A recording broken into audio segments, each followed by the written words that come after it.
Good evening.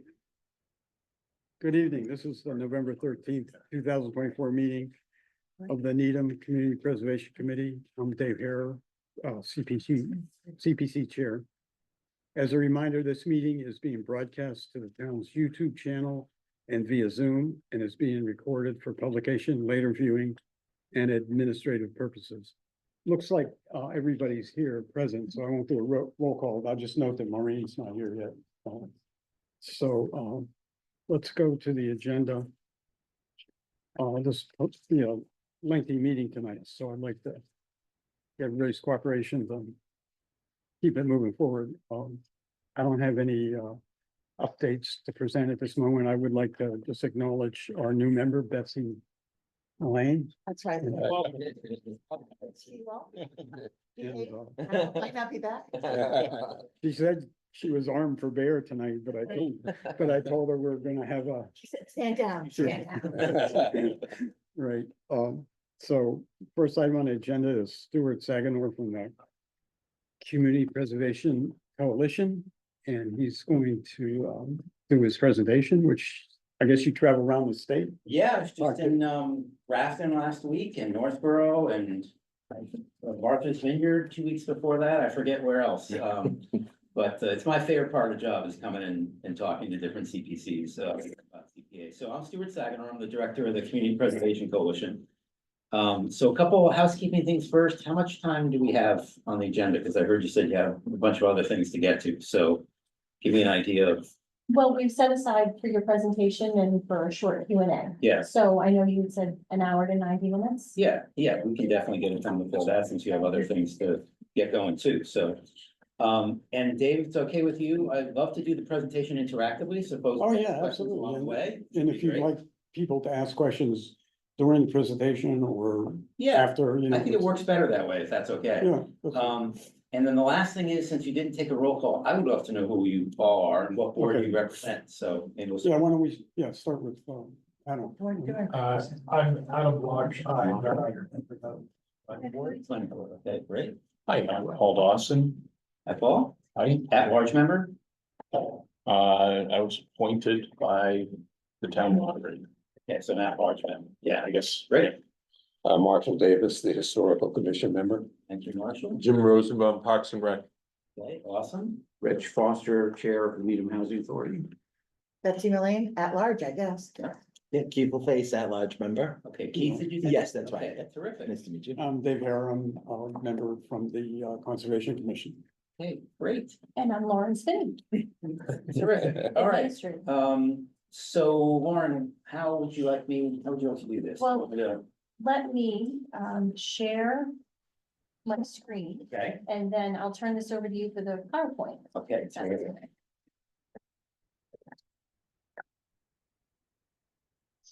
And Cecilia's here online as well. Yes. Oh, Cecilia's online? Yeah. Hi, Cecilia. Hello, There she is. How you been? good, and you?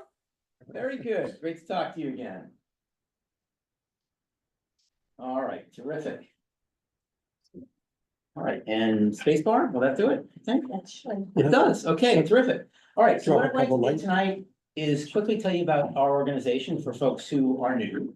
We're gonna climb up to like 40,000 feet and give a little description of what's going on with CPA statewide and how things are looking. And we'll dig back down into some of the specifics that I think will really help you, especially if you're fairly new to the committee in terms of allowable uses and best practices and that sort of thing. So first, our organization, as I said, I'm the director of the Community Preservation Coalition. I've been there since 2006.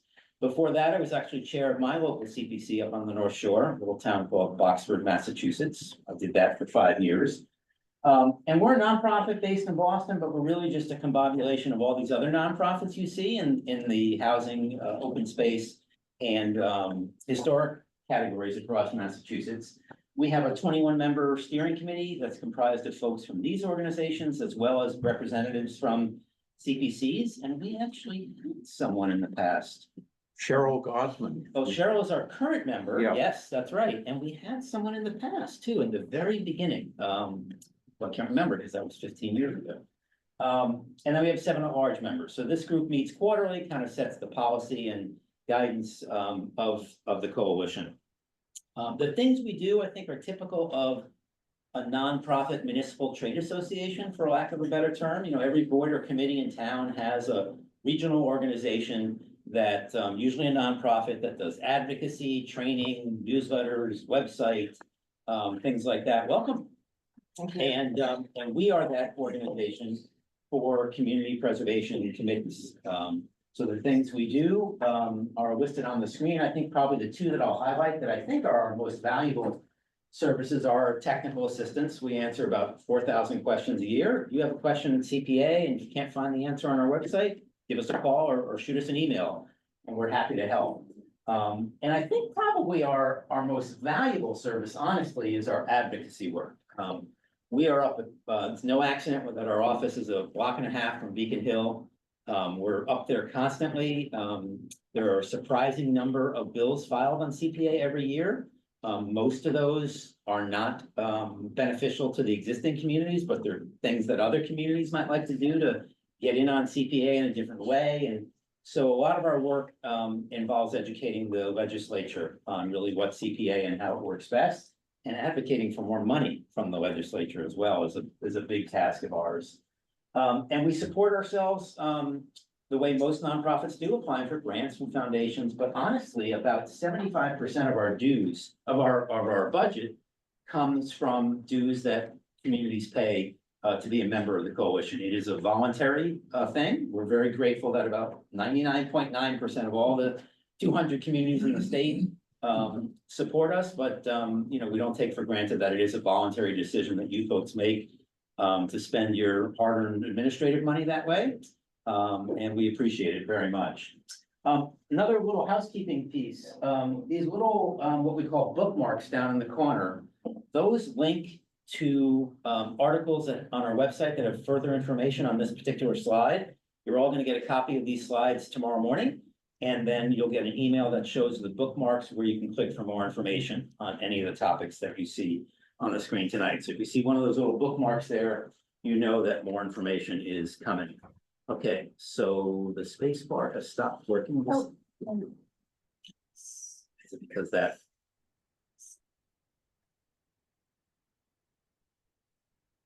Yeah. All right, terrific. Anyone been to our website, communitypreservation.org? It's the only place on the internet you will find anything about CPA. People think we're a state agency all the time, and we're not, because there is no state agency on CPA. There's not even one employee of the state of Massachusetts that has CPA in their job title. They consider it to be a local program, but as you know, it's a pretty complicated program. And to try to run something like that without any state guidance or oversight, you know, is challenging. And so that's really the reason why our organization was founded. And our website is pretty darn comprehensive about CPA. So I would encourage you to spend some time there, especially if you're new to the committee. And the part that I would point out is this technical assistance tab here. This opens up a large menu, and this is the part of the website just for you, for Community Preservation Committee members. If you have a question, if you're looking to learn more about a topic, ideas, that's a great spot, because there's literally dozens and dozens of articles and really detailed information on really 22 years of CPA history in there. I don't know if we've ever taken anything off our website. We just keep it updated and add new things all the time. So feel free to peruse that. And I think you'll be pretty pleased with the resources that are there. So looking at CPA from sort of a bird's eye perspective, it's really been a huge success. This is the first time I've shown this slide since Election Day. We added 4 new communities, so we're up to 200 communities now that have adopted CPA, which is really astounding if you think about it, because CPA requires a voluntary tax increase approved by the majority of the voters. Think about that for a second. It's like, you know, asking for a permanent override forever. That's a tough ask of your electorate. And so it's incredible that 200 communities have done it. But that just speaks to the quality of life issues that CPA handles and how popular those topics are. So that's about 57% of the municipalities in the state.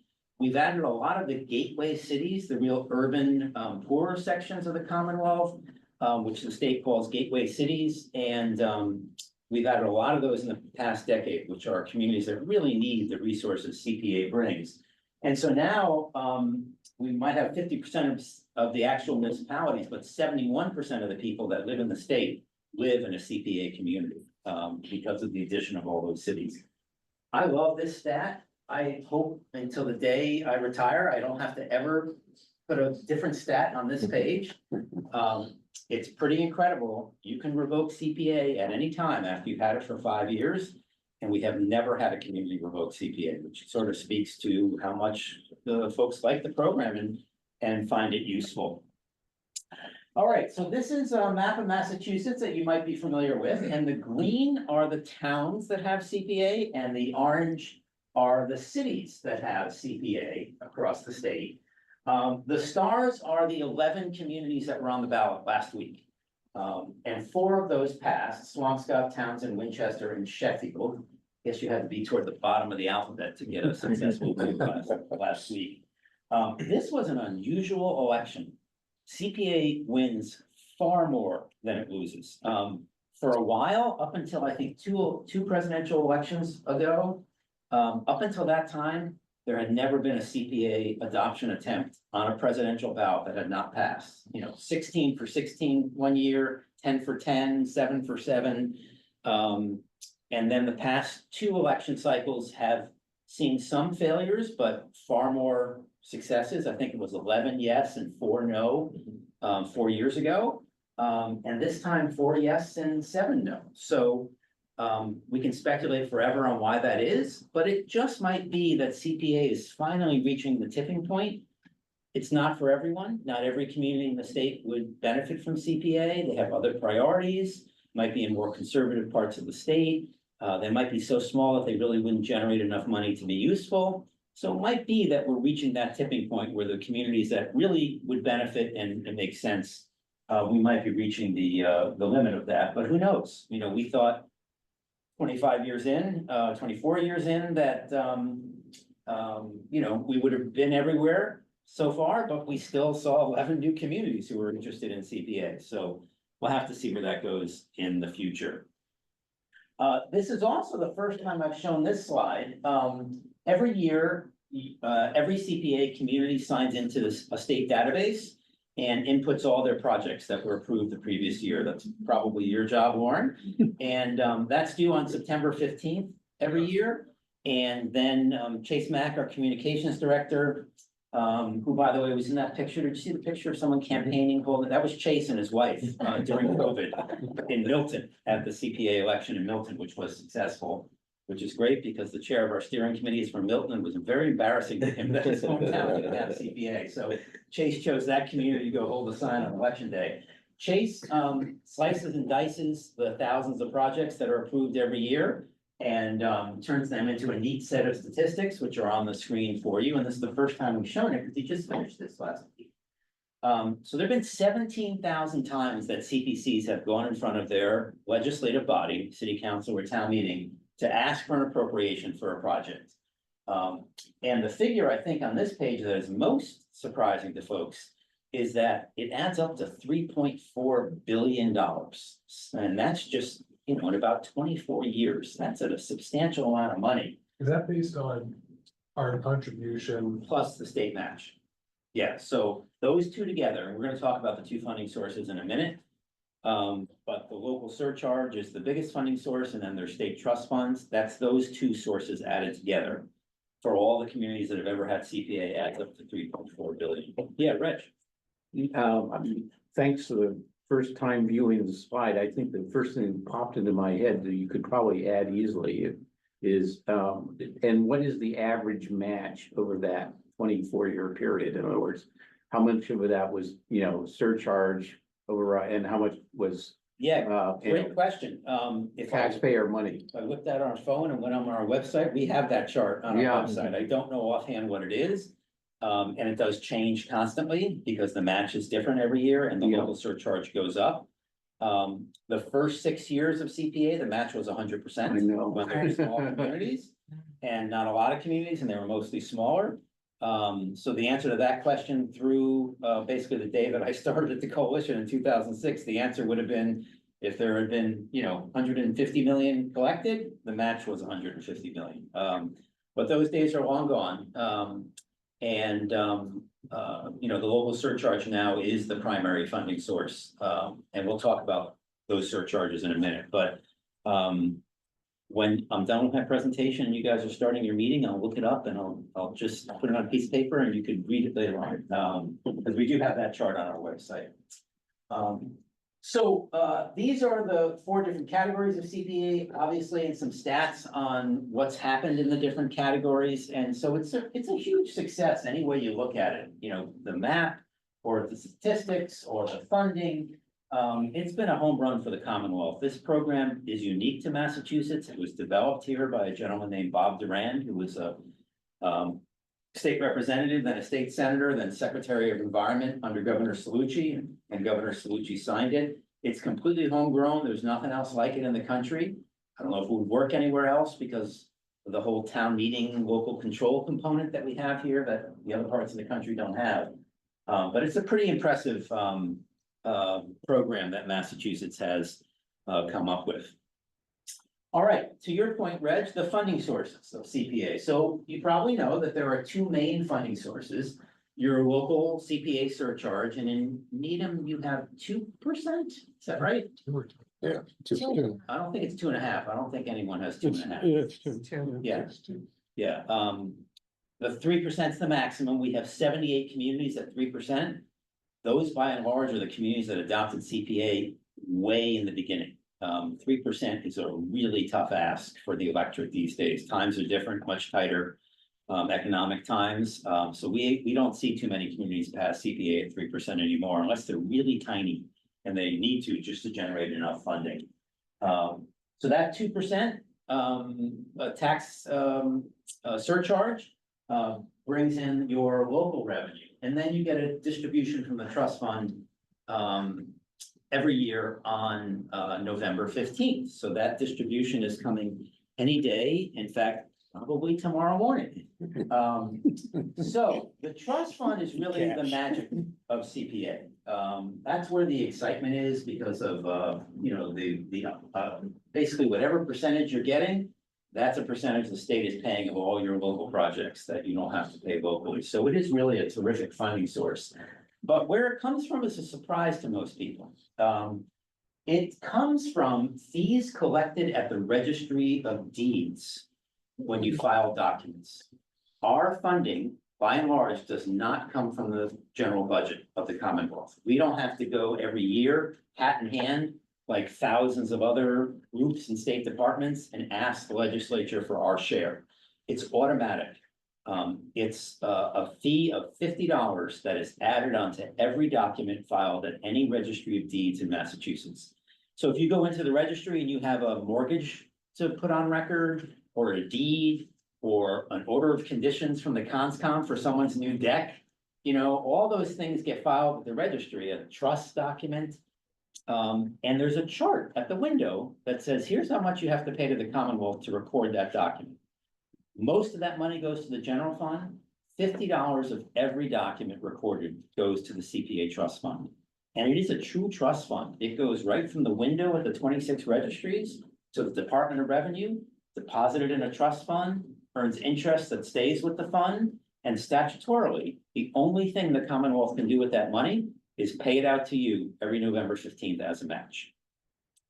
So it's a terrific funding source. It's a funding source that any other constituent group in the state would love to have. The legislature does not really like to, they like to be in control. They don't like to set up funding sources that are automatic, that they can't move around and see fit as where the state is. So it's a terrific funding source.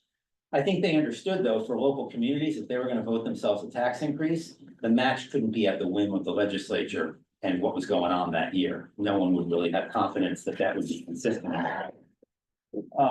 So the trust fund has had a little static lately. Because it's based on registry activity, when interest rates are low, no one's refinancing, right? Everyone who's already could refinance has already refinanced, and now that they're trending up, no one is refinancing, as well. Well, actually, they're trending down now, but they were trending up for quite a while.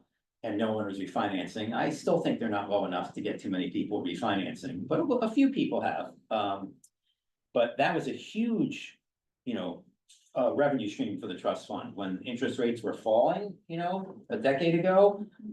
Everyone was rushing to refinance. Sometimes you refinance 2, 3, 4 times, ka-ching for the trust fund. And that is not the case right now. And the other thing is, real estate transactions are very low. There's no housing for sale on the market. It's a very tight market.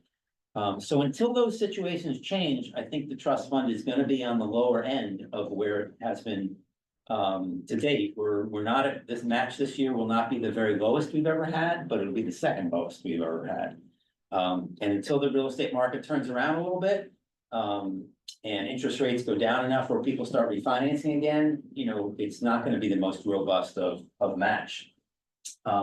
We are seeing a little turnaround a little bit, though. The past 4 or 5 months, we've been up over last year. For the previous, you know, 50 months, it was down year over year. So we're seeing the corner turning here. Sometimes the state in the past has given us surplus funds from the state budget. At the end of the fiscal year, we've gotten about $100 million. That does require our organization to go up to the legislature and lobby for that over a 6-month period. It's tough work because a lot of people want those surplus funds for other things. But like I said, it's added up to over $100 million. State doesn't really have too much surplus money hanging around right now, so we didn't get any surplus funds last year. The year before, we got 20 million. But last year, we didn't get anything, and we're not gonna get anything this year or probably next year either. So that revenue source is not present in the match you're gonna get on November 15th this year. And we have 6 new mouths to feed this year too, right? The more communities that come into CPA, the thinner the slices of the pie get, right? And there are 6 new communities, including Worcester, that are getting their first match this year. So DOR stands for the Department of Revenue. They do an estimate of the upcoming year's match every March or April. And this past year, they predicted a 14.4% match for next week, or this week rather, November 15th. But you're actually 1, 2, 3, 4, 5, 6, 7, 8, 9, 10 people. You're one of like 13 people in the whole state that know that when that match goes out tomorrow or the next day, it's gonna be 18.06% or something like that. So, you know, a nice little bump off of the dire predictions of DOR. This would have been the lowest match ever in the history of CPA, but this actually, we had a 17% match once. We snuck right above that lowest match ever. You'll get the spreadsheet tomorrow or at the latest Thursday morning, whenever DOR releases it. And we send a bulletin to everyone who's on our email address list, which I think most of you are. Warren keeps us up to date on that. How does that impact us? In terms of, I'm still trying to understand what the significance of the 14.4%. okay, great question. So when we talk about percentages on the trust fund, we are talking about a percentage of what you raised locally. So if your community raised $100,000 locally from your local surcharge and the match was 18%, you'd get a check for $18,000 from the trust fund that year. So our smallest community, Gosnold, anyone know where Gosnold is? Yes, that's Elizabeth Island. Elizabeth Island, so we have. That question gets answered accurately about 1.5%. It's Canadian, that's. There's I've rated it, so I'm familiar. Nantucket, and then Martha's Vineyard, and then there's this long thin string of islands. That is the town of Gosnold. Most of those islands either uninhabited or owned by the Forbes family. But the last island is Cuttyhunk. I've heard of Cuttyhunk, which is a big sailing mecca.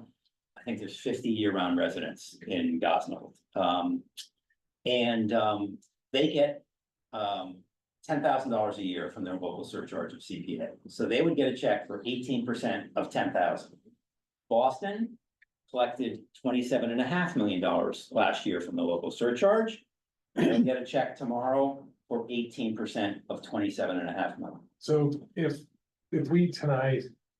Determine the number of projects are eligible and ultimately we approve a project and we award it $1 million.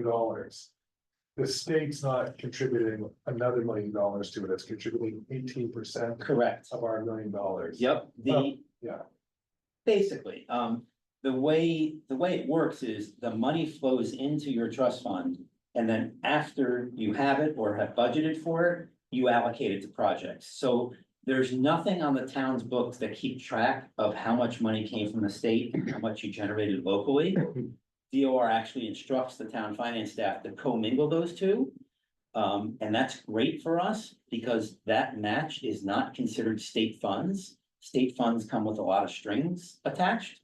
You can't match, state funds to a state fund grant or whatever. So DOR says, we're gonna send you your check on November 15th.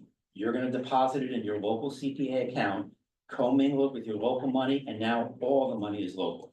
And then the CPC adds up how much money they have and awards projects. So Lauren, just ballpark, how much, did we raise with the 2%? Do you know? I have the chart here. Oh, you do have the chart? Yeah, My so in computer. fiscal year 2024, Dave Davison projected that we would have 3.25 million local surcharge. And the state revenue, he was projecting at 1.1 million, so it was about a third back then, And that was what year, Reg? 24, 24, I'm just looking. so practically 2 years ago. yeah. But it dropped in 25 precipitously the way, so 25, he was projecting 3.4 million for our surcharge and only 578,000 from the State. match, yeah. It's not too shabby. you know? Yeah, no, that's a pretty good match. You're probably in the top 20 in the whole state in terms of your revenue, your local surcharge revenue. Does lobbying our state rep impact that? No, it's a formula and it's section 10 of the 17-page CPA law. And there's a formula for how it's distributed. But it's inconsistent because the first number was 24 was the local amount was what? 3.3 million. And then- Against a million something. Yeah, That was an estimate though. That wasn't the it was actual. estimates. I just pulled up the Fair, first chart. I fair, could fair grab, yeah. enough, but the next year, the municipal amount was pretty much the same. But the state amount went down from 1,000,001 to 500,000. I think that's Yeah. because of the Yes. surplus. There's certain years we received the surplus on top of the state match, and then last year We just, Right. we did not receive the Remember, there's the surplus. 25 million went in 24, right? Fiscal 24 was the 20 million that we got. I hear Cecilia on the phone. Do you Yes. wanna? Yes.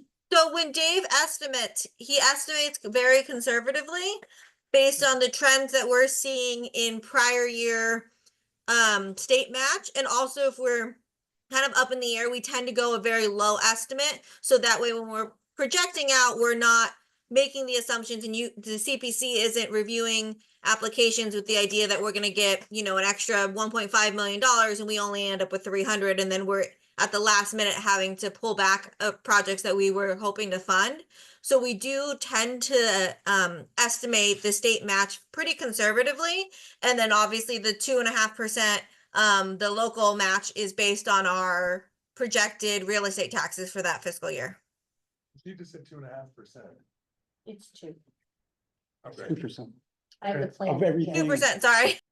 It's 2%, but the first 100,000 of your assessment. Yeah, is so in- we're basing is that off entirely- of our projected real estate tax for that fiscal year, which we typically have some sort of projection in the fall to winter of this coming year. So in the upcoming couple of months. Okay, thank you. That makes sense in terms of the match. Not entirely, but I'll Okay. continue to learn. Yeah, Okay. no problem. There is, I won't confuse you too much, but there are 3 rounds of funding for the trust fund in that long formula that's distributed. But if you are at a surcharge less than 3%, you only get round 1. So Needham will get 18% of what you collected last year. The match always comes at the end of the fiscal year based on what you collected the previous year. So you reported your FY 24 revenue to DOR. They calculated it and they said everyone could get an 18% match on round one and you get that check now. And it's revenue to this fiscal year, even though it's based on last fiscal year. Communities that are at 3%, those 78 communities, they get a little extra funding from rounds 2 and 3. And those rounds are weighted, they're not equal.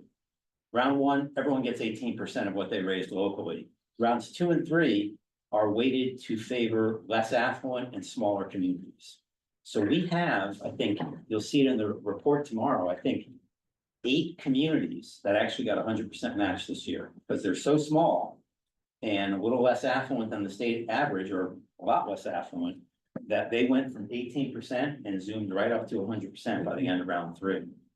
So that's the equalizer that the legislature put into the law to help out small communities, because, you know, it costs just about the same to build an affordable housing unit in Gosnell. Actually, it's probably way more expensive in Gosnell. But, you know, in Western Mass, it doesn't cost much less for construction than it does in Eastern Mass. Land costs are cheaper, but you know, those small communities would not generate enough money if there weren't some kind of equalizer there in the formula. So that's the way it works. Any other questions on the trust fund? All right, in the email we're gonna send tomorrow or the next day, tomorrow you'll get this, and probably the next day you'll get your state match email. There is an article you can click on. We have further information at the bottom and it explains the trust fund in detail. It's an article that's on our website. that You can click on.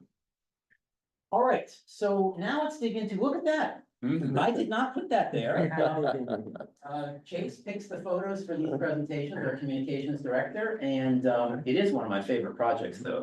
That town hall rehab was, I tell that story all the time, and maybe even some of you aren't aware of how great that project or how integral the CPC was to that project, but does anyone remember the second floor, and it used to be chopped up into offices with temporary walls, so there was no big meeting room up there. It had been chopped up into, no one remembers that, huh? You remember that? And it was the CPC, when the town came and said, we want to rehab that building, we need $15 million. And it was the CPC that dug in their heels and said, we love that project, but we want that room back to its former glory. We want that meeting room back for, do they have arts events and cultural events? All there? the time. Yes. It's beautiful. Yeah, they said, we need that downtown, you know, downtown wasn't doing as well back then. I don't know how it's doing now, but they said, we need that room back. As, you know, if this is historic preservation, we want to bring it back to what it once was. And we don't see CPCs a lot really sort of flex their muscles like that. And I wish we did even more, because you guys are in complete control of that. Whenever you make a recommendation, it's to your sole discretion how you want to do that project. You don't have to approve what's on the application in front of you. Your job is to study the needs of the community and come up and make that application even better. And that's the best example we've ever had in the state of a CPC really doing their job and digging in and improving a project dramatically. You know, yes, did it cost more money? Yes, because the town had to kick in $4.5 million to build the addition out back to take away, you know, to house all the people who were in these god awful offices on the second floor. But boy, was it the right decision to make. And $4.5 million amortized for the next 100 years on this building, it's a steal.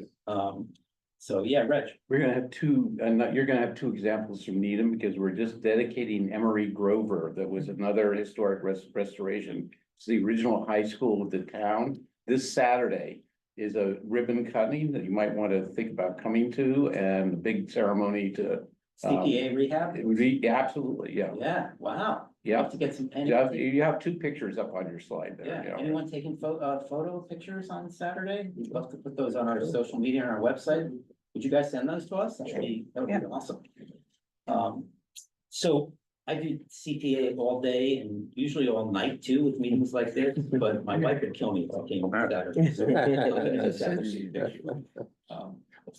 All right, so let's dig into spending a little bit. There are really 2 types of expenses that your committee has access to.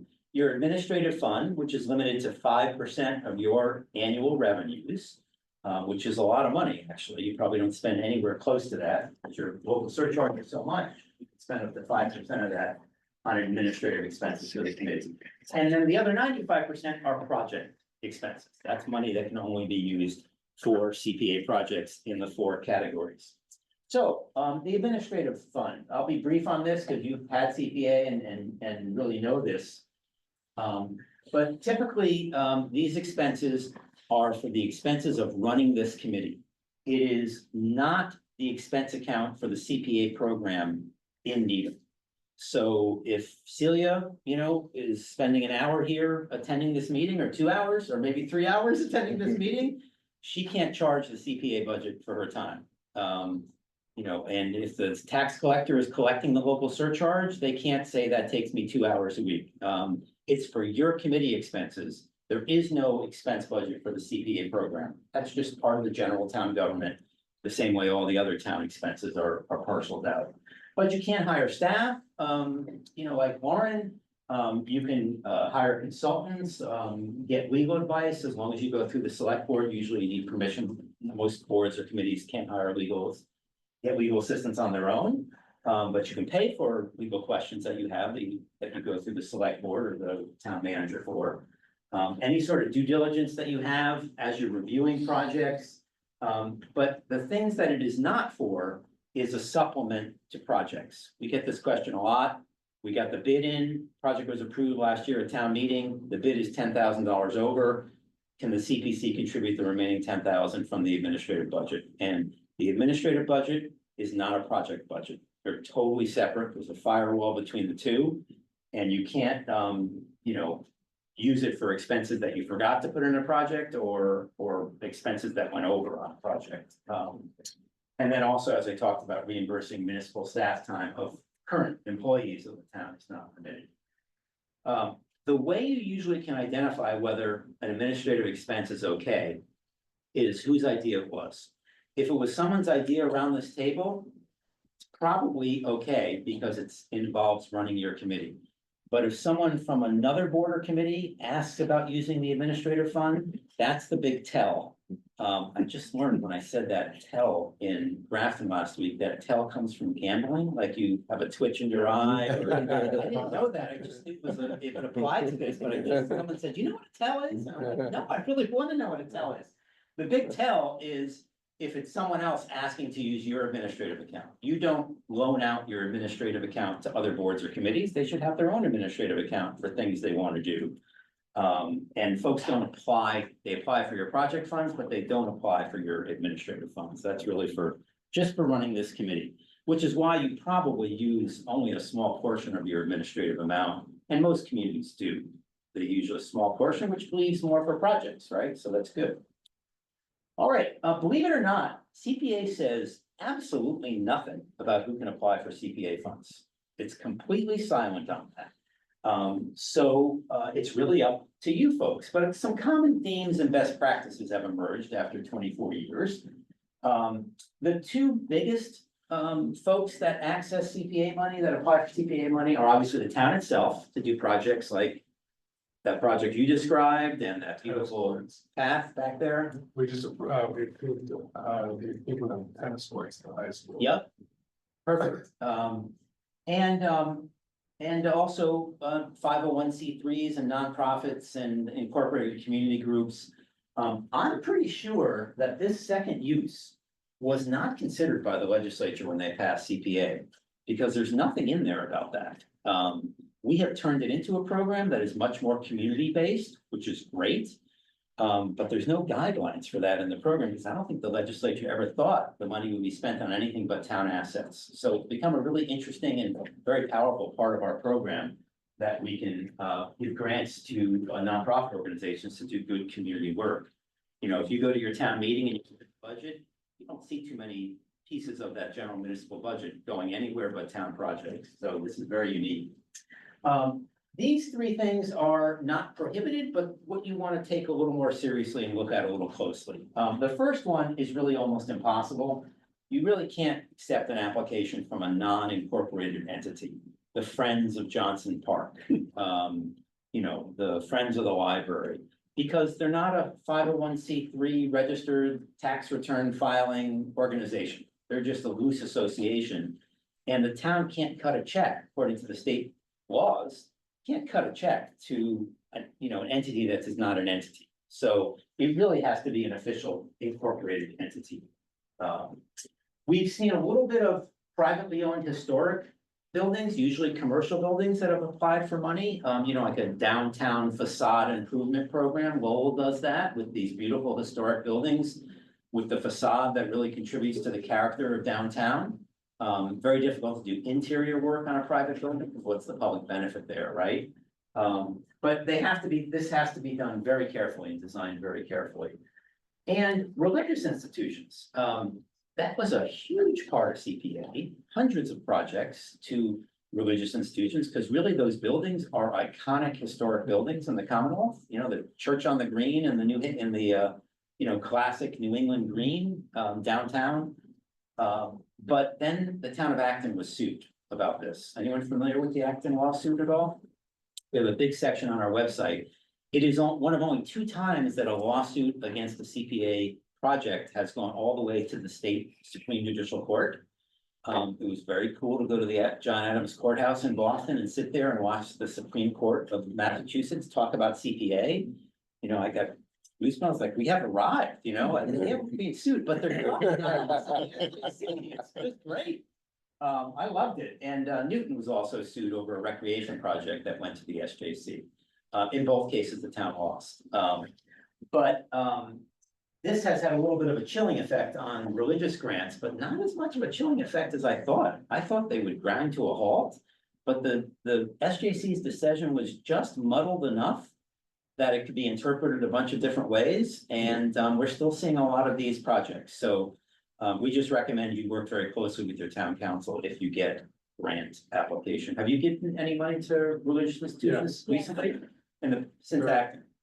Yes. Yeah, so you just, you want to send each one of those applications to your town council. You don't want to make that decision on yourself as to whether it's eligible. You can decide if they tell you it's eligible, whether it makes sense or not, whether it's a priority. But we really want that to be on town council in case it does become an issue, like it became an act. All right, so we talked about, I mentioned briefly, private projects. Anytime you're giving public money to a private entity, there's a really high level of scrutiny that needs to have. And it's because we have an amendment to our state constitution called the Anti-Aid Amendment. Anyone ever heard that or familiar with it? It's from the 1850s. It's really old. And what it says actually is you cannot give public money to a private organization or a private person. That's what it said back in 1850. Now, it's been interpreted by the courts a number of times at the SJC, you know, in the 150 years, 170 years since. And what it's come to mean is you can't give private money, you can't give public money to a private organization for their private purposes. But you can give public money to a private organization to fulfill a public purpose. So for example, our town non-CPA, but we give $3,000 a year to the Help for Women and Abused Children hotline out of Salem, Mass. And in return, they agree to take calls from folks in Boxford who need their services and help them out. So we're giving money to a private organization, but then they're performing a public benefit. So anytime you get an application from, if the money's going to anyone but the town, you want to have a conversation of what is the public benefit for this project? And you want to be very clear and intentional about that and document it in your minutes to show that you really looked at this grant and proved that it was going to be for a public benefit and not for a private benefit. If I have a quick. Yeah. If a developer is proposing a project. And part of that project might include restoration of. Of part of their property.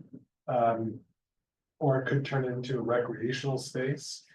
And they're looking for some public funds from CPC to support part of that rehabilitation or in particular in the, improvement of the creative public space. Is that, That project that you described just pulled in 15 different areas of CPA and muddled them all together. Yeah, sure And, did. and that is a really impossible one to answer off the cuff without digging into it for 10 or 15 minutes. Okay. we'll move on. So, that's a tough one. I thought you were heading toward money for, affordable housing to a private for-profit developer. That's when you said if a developer Sure. applies for funding, and that is okay. Because what the town is going to receive in return is a affordable housing restriction on that property. So that is the most common way public benefit is provided to the town. When you give money to a nonprofit, is that they provide a restriction back to the town. Maybe it's a historic restriction on the museum building that receives funding. Or it's a housing restriction on the housing unit that the developer built. It's okay that he's making money on the project. No one does it for free. But you're getting a very valuable commodity back, which is a public, a unit that is permanently affordable. So, but there are other ways. Sometimes the preservation restriction is a little bit of overkill. They're complicated. They take a long time. They're expensive with legal expenses.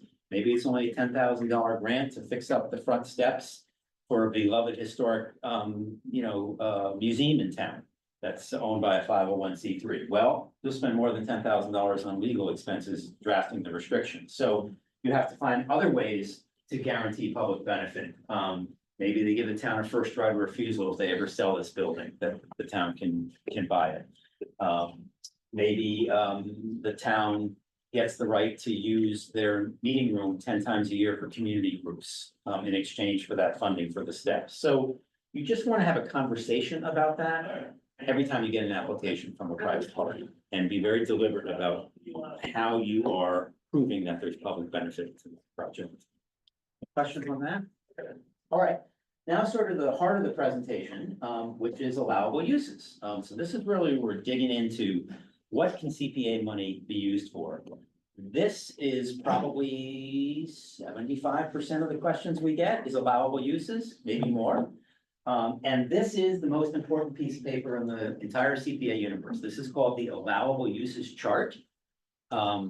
This is the simplified version because it displays nicely on a screen, but the Department of Revenue on our website, we have their official version of the chart. The only difference is it provides the definitions on CPA and all these words along the edge are stuck in that little box. This came out in, I think, 2005, and I was chair of my CPC then. And this is a visual representation of section 5B2 of the CPA legislation. Any lawyers in the room? Okay, couple of lawyers, there always are, every time I ask. So section 5B2, only a lawyer could love that section. It's dense, you read it and you're like, none of us knew in the wild west days of CPA what we could use this money for. It was a brand new program, it was totally different. No one had ever done nonprofit work before with things. No towns have, affordable housing line items in their budget. It was all new and we really didn't know exactly. And then this chart came out from DOR and it was like, picture's worth 1,000 words. This really helps. Does it solve every question? No, because allowable uses are really dense, like the example you gave. So here's how you use this chart. And by the way, there's two uses of this chart, which you may not be doing. One is, I always recommend a lot of CPCs just plunk that down in the middle of the table every time you're meeting, because allowable uses will come up at every one of your meeting. Can we do that? Some CPCs put it on foam core and lean it up against the window. The one I love is CPCs are starting to put this in their application and they're forcing the applicant to actually circle the box that justifies their expenditure. And so that sometimes filters out. Have you had some applications that are just like, you can't do that, that helps steer the applicant to really doing the homework to understand if something is fundable before they waste their time and your time, frankly. All right, so here's how you use this chart. We all know the 4 categories of CPA, right? But CPA cannot fund everything in those 4 categories. Far from it. It can only fund things that are described by one of those verbs on the left-hand side of the chart. And as you can see, some of those verbs don't lead to a yes, even, even though it's on the chart. So you can't create something historic. I love that one. The legislature did a good job. They got that right. You can't create something historic, and that makes perfect sense, right? So, the way you use this chart is you have to go through these verbs. And there are definitions for all these verbs that are, these are the most critical parts of the law, is the definitions of these verbs. It's in section 2 of the law. And it's also on our website on this page. But you have to read that definition and then determine whether the project qualifies and what box can you put the expenses for that project. And if you can't find a box that says yes on this chart to stuff the expenses of that project, it's not eligible for funding. So it really takes an analysis, a very careful analysis, using this chart to figure out whether something is fundable or not. And I'm gonna give you some examples now next, but any questions just on the chart overall? Okay, all right, so let's dig into this a little bit about how you do this. So you receive a CPA application. The first thing you wanna make sure is that there's a budget in that application. I see so many times communities accept applications and there's a description of the project, but it doesn't say actually what the money is gonna be spent on. The description of the project is nice. What you guys need to know is what's that money actually gonna be spent on? You know, it's not good enough to say rehabilitate Johnson Park. Well, if rehabilitate Johnson Park involves building an indoor swimming pool, you know, you would know that from the description, but when you saw that on the budget, you're like, we can't pay for an indoor swimming pool. CPA is for outdoor recreation only.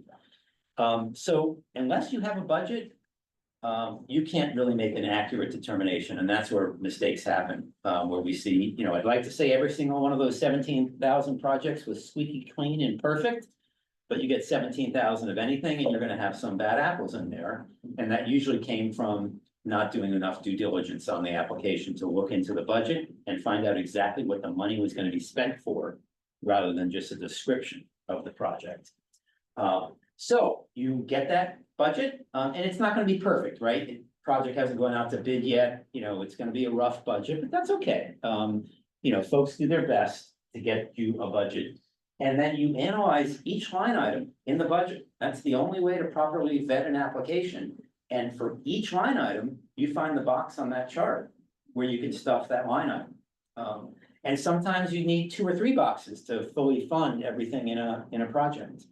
And you wanna avoid what we call verb shopping. How do I go back one slide, Warren? Is it just the back, is it that back arrow? No, you don't have those. Okay, so this is what we call, around the office, we call this verb shopping. Where you find the box that truly describes the expense, but you don't like what it says in that box, so you're looking for another verb where it might work, right? And the biggest one is right here. You get an application from the housing authority and they want to rehabilitate all the kitchens in their existing affordable housing units.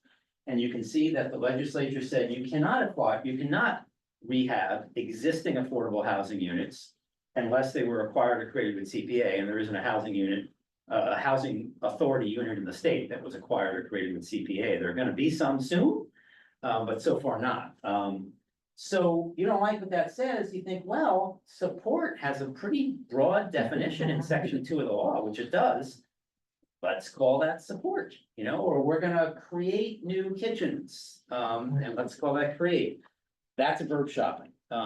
You wanna find the box that honestly and truly describes that project best and live with what it says in that box. When you start verb shopping, that's where you run into a little bit of trouble. All right, so let's give a couple of examples, one project that's eligible and one project that's not eligible. So let's say the applicant is the select board and they want to do some historic preservation work on a town building. The building needs a new boiler because it doesn't heat reliably in the winter. And the exterior facade, the brick needs repointing and is crumbling, and bricks need to be repaired and repointed and sealed. So that's the project. All right, so the first step is you want to determine whether asset the money is being spent on is eligible for CPA funding. And this is where the definitions come in section 2. I'd love for you to read the CPA law. It's only 17 pages. It's not a bad read. Don't do it late at night, but if you do, zero in on section 2. Every state law has definitions at the beginning of the law, and that's where the rubber meets the road. So if you read anything, just read the definitions in section 2. You'll learn a lot. And the definitions in section 2 say that to be a historic resource that is eligible for funding under CPA, it can only be one of 6 things. It has to be a building, structure, vessel, real property, document, or artifact.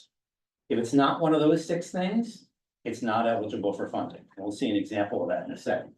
Furthermore, it can't just be any building, structure, vessel, real property, document, or artifact. It has to be either on the state register of historic places, or the applicant needs to go to your historic commission, explain why their building is significant in the history, culture, architecture, or archaeology. Not all 4, any one of those 4. And then the historic commission takes a vote, and they send you guys a note saying, we deem the Johnson Building, home of the historic museum in town, as a significant building in the history and culture of our town. Do you guys do that with your historic projects? Do you make sure that the historic commission has deemed them historic or looked on the state register? It's a step that a lot of CPCs miss, so no worries if you don't. But it's what the law requires, is you need to make sure that it's either on the state register, or you send the applicant to the historic commission to get on their regular meeting. It doesn't have to be a public hearing or anything. They just have to be on their agenda and discuss the building, and the historic commission needs to take a vote. So that's an important prerequisite of CPA. So I'm guessing that the building in this example, is a truly historic 1880 former town hall building, and it is on the state register. So let's make assumptions now that the building qualifies. All right, so now you go to the chart, and now you have to look at the budget for the project and stuff those expenditures in a proper box on the chart. Rehabbing historic buildings, is clearly a use of CPA. As a matter of fact, that's where 90% of the historic money is spent, is in this box. 99% of the open space, when we say open space in CPA, we mean conservation land. 99% of the money is spent to acquire conservation land. Recreation is probably pretty similar to historic, rehabbing existing town recreation lands or creating new ones. And housing, lots of different things, because housing is so complicated and so expensive, you really use every bucket there. So you need to find the box and stuff the budget item in the box. Now you've deemed it eligible, because you found a box for it, it fits the definitions. That does not mean you should fund this project or have to fund this project. You get this question about twice a year, where a new member of the CPC says, if someone comes to us on a legal project, are we required to send that to town meeting? Well, no. Why would they need a CPC if you just were passing along legal projects? The act could have been written that the town lawyer will deem a project legal and town meeting will vote on. That's not it at all. It's really the due diligence that you do. I'm hoping you have a CPA plan, because that's required by the law. And, you need to look at each project, see, does it meet, the criteria that we've uncovered? If we covered a need for senior housing and we get an application for, housing with families, well, that's not the primary need that we uncovered, so maybe that's not a priority. You have to weigh your applications against others. You sometimes get more applications than you have funding in a particular year. So, you can't just send them all to town meeting and say, figure it out. You've got to match the amount of money you have to your recommendations to town meeting. How many times have you gotten an application and you just kind of scratch your head and say, this is a great vague idea, but this is not ready for prime time. You haven't even talked to the Recreation Commission about the work that you want to do in that park. What does the select board think about this? What are all these questions we have? You get ideas that are just not ready for prime time. And you don't want to jump on those too early in the game, or they're really controversial and the controversy hasn't been settled in town. You kind of don't want to get ahead of controversy, because then you become a target As soon as you agree to fund something that's controversial early in the process before a consensus has been reached. That's how, I said no community has ever revoked CPA, but 4 of them have had it on the ballot to revoke it. And all of them were about a project that was controversial, that then not only did the residents who were upset at the CPC, then they went after the program to revoke it, so it couldn't fund that project, so. And a lot of CPCs want to see applicants, not just come and ask for every bit of money from the CPC. That's a little easier, You're sitting across from your neighbors in town and people on other boards you know and love, and it's very easy to be just handing out the public money that way. And so a lot of applications come in where they want the CPC to just say yes and be done with it. Well, maybe the CPC says yes to 95% of the budget, but requires the booster club to go raise 5% of the budget, the traditional old fashioned way, to kick in and be a part of it. So a lot of CPCs like to see that. All right, any questions on sort of stepping through that process? Now I'll do one much quicker for a project that's not eligible. Let's say you get an application to fund an oral history of World War II veterans. There's only 7 World War II veterans left in Needham. The Historic Society in town or Historic Commission wants to hire a video production company for $20,000, interview them, get their stories, edit it into a half-hour TV show, put it at the library, put it in the 3rd grade curriculum, and put it on cable TV. So that's the project, $20,000 being spent on a production company. All right, so you go to the chart and you've got to find a verb to stuff that budget into, right? So are you acquiring a historic resource? Are you buying a building, structure, vessel, real property, document, or artifact with that project? No. You are not. Are you preserving one? The definition of preserve is to protect an asset from injury, harm, or destruction.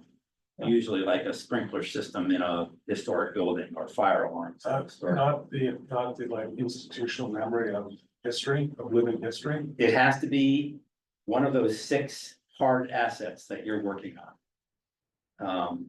And you're not rehabilitating one of those 6 hard assets. So that project is not eligible for funding. In fact, it really fits in this project. It's a great historic project, right? It really supports the historic category in general, but it's not a project on the 6 assets that can be funded. It also some might call it a creation project too. You're creating a brand new video. You can't create something new in the historic category. You can't create interpretive brochures, Because the asset itself is new. But if there was a public installation. Like Needham is a Purple Heart town, Okay, so we wanted to go back, so we wanted to memorialize and create an ongoing. Exhibit of contributions to various war efforts by Needham residents. And part of that included some living history of some veterans. Yeah, if that's an ongoing historical exhibit, not eligible, and you didn't notice it, yeah, but like the 10th word in your ask, you used create. If we wanted to create blank, blank, blank, blank, blank, then that's exactly what you're doing. You're creating something new. A new program, a new brochure, a new interpretive history, and that is not what CPA is for, unfortunately. All right, so before we move on to some best practices and finish up the presentation, any questions on allowable uses? All right, if they come up, where are you in your application process this year? You got your applications yet? We just received our applications Okay. and we're reviewing them tonight. All right, I'm here for you. If you have questions along the way, let us know. That's usually when things come up. All right, so I have 5 kind of rapid fire best practices that we want to share with you tonight to talk about, and then we'll be done unless you have other questions. So the first is you always want to do grant agreements, particularly for private projects. You're giving public money, as we talked about, to a private organization. Town money is leaving the town coffers and going to another entity. That's a big deal. Typically, not the way the town does business without having a contract, right? The town wouldn't ask someone to build this new building and not have a contract with that construction company, right? Same thing, you're giving public money to the nonprofit historic museum to fix up, their front steps. You need a grant agreement contract with that organization with all the details that we've described here. Every detail about the project is written down, it's put in that contract, it's signed by the town. Usually the select board is the only one who can sign contracts on behalf of the town, but maybe the town manager. A lot of times it's the CPC and the select board. The CPC writes the agreement. The select board approves it with the town council, and then both parties sign it. It can happen differently in every town. But grant agreements on private projects are a best practice that DOR recommends. We have tons of them on our website, so you don't feel you have to create something expensive. Do you use grant agreements for private projects? Great, terrific. It's the town manager in Needham that would sign. Yeah, great. All right, so another, let's see if you go 5 for 5 on, I should have an award, like if the town goes 5 for 5 on the best practices, so just keep nodding your head and I'm gonna come up with an award. Okay, so when you're buying property with CPA funding, what we're seeing a lot of times is communities are not specifying the purpose of the acquisition. And that is critical. When we talk about open space with CPA, we mean conservation land. When we talk about recreation, we mean parks, playgrounds, athletic fields, trails, active recreation. So really, open space is passive and recreation is more active. And the problem is we see people use the term open space to acquire 10 acres of open space, blank, blank, blank. Well, is that open space, meaning it's gonna be conservation land under control of the conscom and you can't cut a tree on there because it's for the critters and the walking and passive recreation? Or is that open space under control of the Parks Department where they can clear cut the land and put a soccer field there? Those are very different open space projects. And we've seen a lot of examples where communities write open space and then it's unclear as to what can happen on that land. That was the subject of a big problem in Sturbridge. When they bought a piece of land, everyone was talking about conservation, conservation, conservation. It didn't say that in the warrant article. They never did their required conservation restriction afterwards. And 10 years later, when people didn't really remember how they acquired that land or what it was for, the selectmen decided to put some soccer fields there. And the land trust that engineered that project and worked with the town went ballistic. They're like, no, this is conservation land. Well, it says open space, and the definition of open space in CPA is both conservation and parkland. So that led to a revocation vote in Sturbridge, one of the 4 times that CPA is on the ballot. The land trust led the revocation vote, figuring if we take away CPA, we take away their funding source to build the soccer fields because the town didn't have the money to do it. They worked it out, the revocation failed, and the selectmen backed off.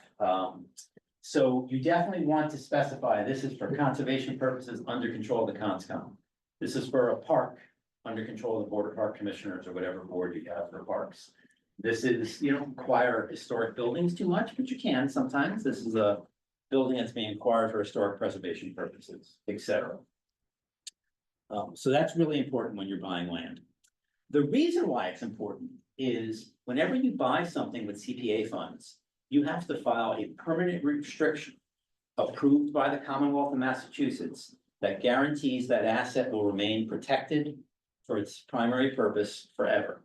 So you buy a conservation land, piece of conservation land, you need to write a conservation restriction.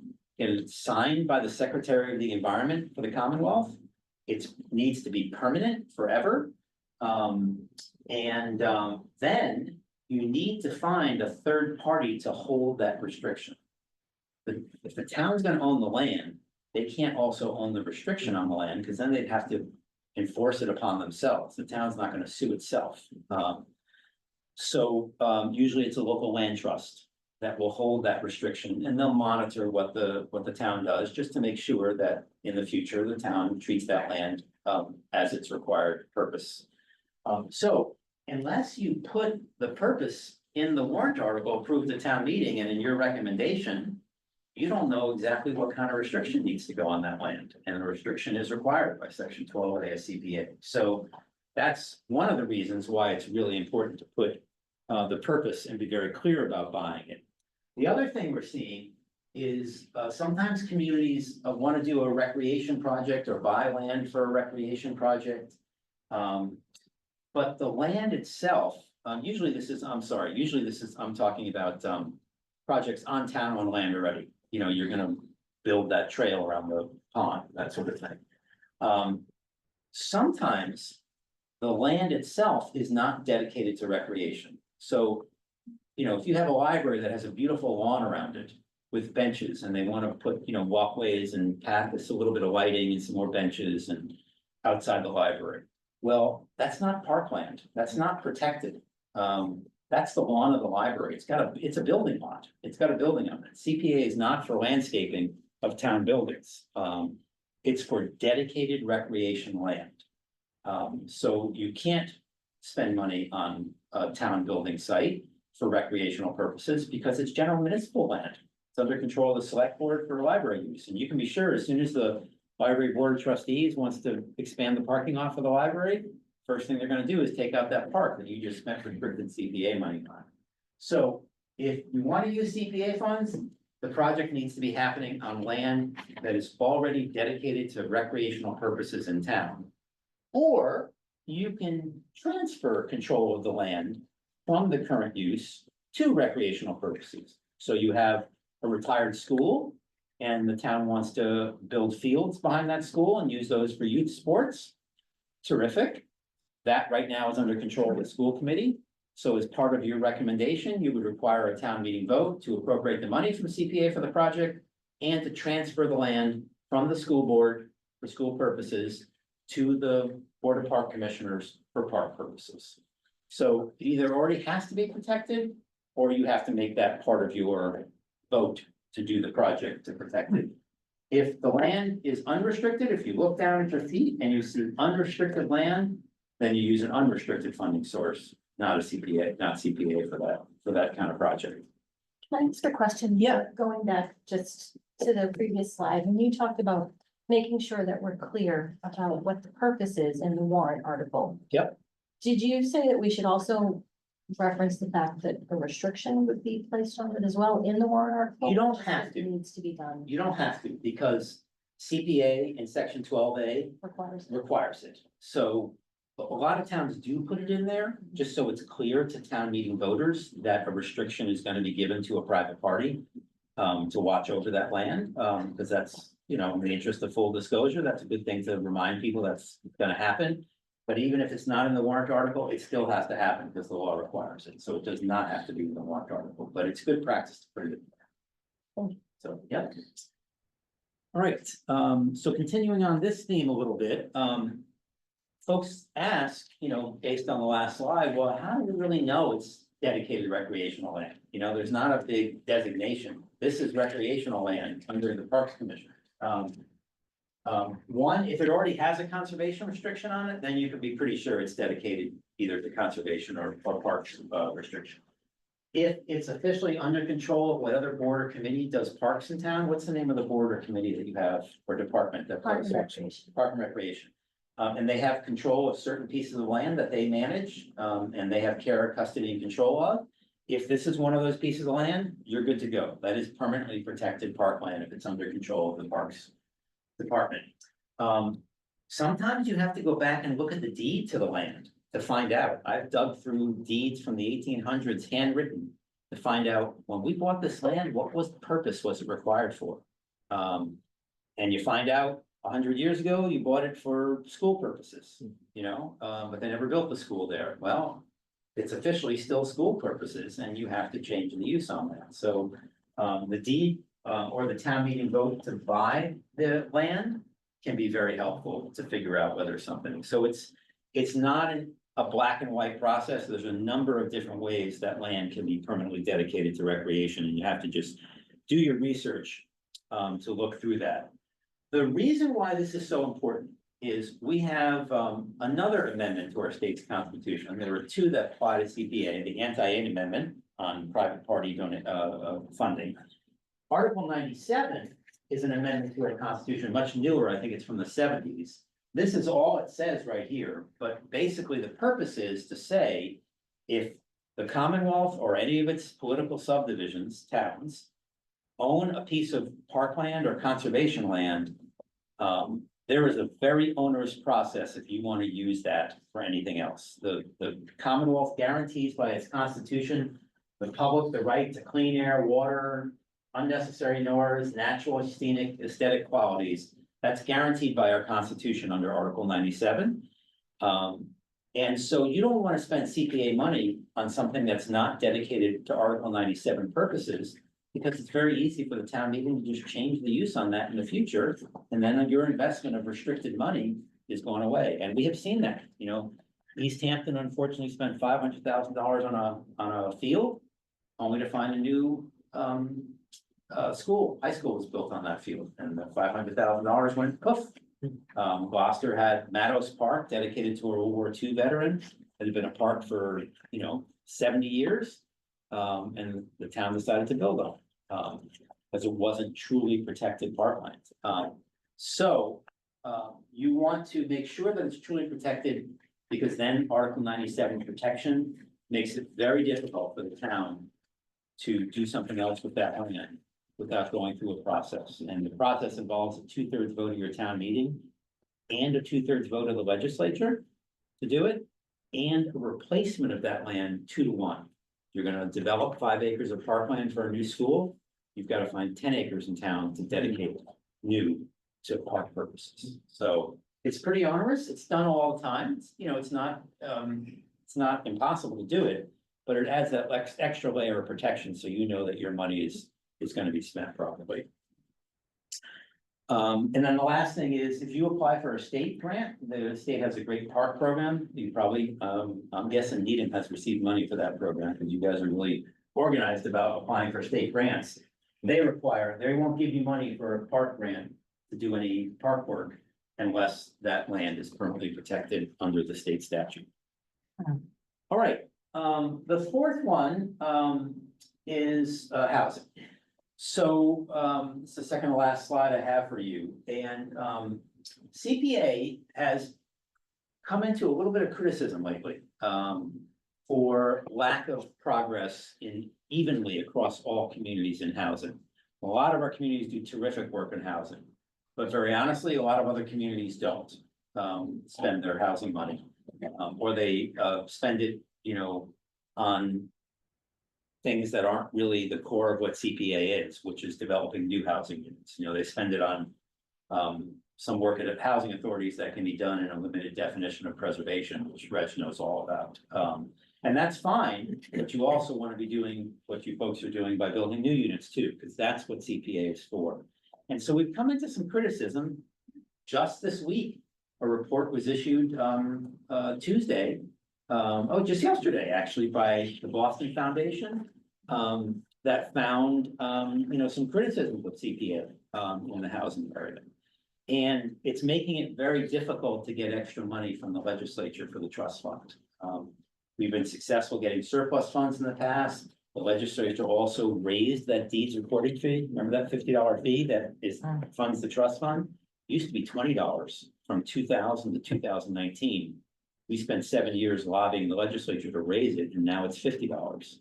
If we were to go back to them now, they wouldn't do it. They'd say, hey, we need you to do a little bit more housing work and address the biggest problem in the Commonwealth. I think there might be some legislation filed next session that's gonna look to take away some rights of communities under CPA. If we don't do a little bit, pay a little bit more attention to housing on an even basis across all 200 communities. So it's tough, it's complicated. You guys are at the top of the heap, so this is not really, doesn't apply nearly as much to you, but it's something we all need to be cognizant of. Which is, it's the biggest crisis in the state right now. And CPA is a housing program in part, so we need to do that. The Affordable Homes Act, which was passed this summer, is finally going to provide about $2 billion to handle the backlog of rehab work at housing authority properties. So that would really help, because a lot of communities are turning to CPA to do that, and it's really not part of the core program. All right, last thing. So I give you a check mark, a yes on number 4 too. So your accounts in the CPA world earn interest payable to that account. And we're finding a few communities don't know that. So there is no bank account in the town of Needham, at Needham Savings Bank. There is a Needham Savings Bank, isn't there? The town doesn't have a CPA account at Needham Savings, and every time someone pays their $20 in CPA taxes, it's deposited in that account. It's commingled with all the other towns' free cash, and town keeps track of it on their books. But that commingled cash almost always is in some type of interest bearing, very conservative, but some type of interest bearing account. And the statute requires the town to track how much of the interest every year is attributable to the CPA money sitting there. In a town like Needham, I don't know what your balance is in your accounts now, but it can get pretty high. It can be millions. That's waiting for you folks to allocate it to projects, or still sitting there because the project's been delayed. So we're finding that some towns just honestly just didn't know this. And once a fiscal year goes by and you don't get your interest, you're not gonna get it back. There's no appropriation for that in the town's budget to be able to pay back interest. So you wanna make sure, that you're getting that interest. Does anyone know for sure? Do you see that on your reports? Sometimes it's not obvious on the reports, so. No, Cecilia might know more It's- about. the Yeah. We don't call it out on our reporting, but we do hold all of our CPA funds in a separate bank account, so we track that interest that way. Oh, you do? Okay, Yeah. you're one of the few that does that. The way you can be sure the town is doing that consistently is a report called the CP2. That's basically the profit and loss statement on your CPA program. You guys ever seen the CP2? It's an important piece of paper that you should be asking for from your town. It's one of the reporting requirements. You guys don't do it. The town does that for you. But it's due every October 31st when the town closes its books. So by now there should be a CP2 for Needham. And it's chock full of great information. It shows you what you spent your money on last year in each of the categories, what the balance was for the CPA program in each of your categories at the end of last year, how much was put in the reserve accounts last year, and how much interest went into the fund, and then what all your year-end funding balances are. So it's a P&L statement on your CPA program. And municipal officials, it's an electronic filing in the DLS gateway system. They don't think to print out a hard copy and send it to the CPC. It's just not top of mind. But you definitely want to see that form, the CP2, and then it'll instantly, there's a line on there for interest and you'll see it right away. And confirm that that's being done, but it's a very useful piece of information. The Department of Revenue did not put that information online. So if you wanted to see this information on each community, you had to go to each and every of the 200 communities and get their CP2 forms. And we worked with them for a year and we finally just got them in the spring to put all the CP2s online going back 20 years. So now we have a link on our website on the data bank page where you can look at the CP2 filing for your community. Hopefully it's there for 2024. Celia, do you know if they filed the CP2 yet? I believe so, yes. Okay, I mean, sometimes the deadline is October 31st, but it's part of the closing of the Oh, books. yes, thank you. Yeah. That one we Yeah. did. Yeah, okay. But sometimes communities take a little bit longer to close their books if there's some issue going on. So it may not be exactly October 31st every year, but good form to have, and I would ask for that for 2024, or just go look at it on our website, because our website feeds that information directly from DOR. So as soon as your town accountant hits send on the DLS automatic system, that information instantly pops up on the report.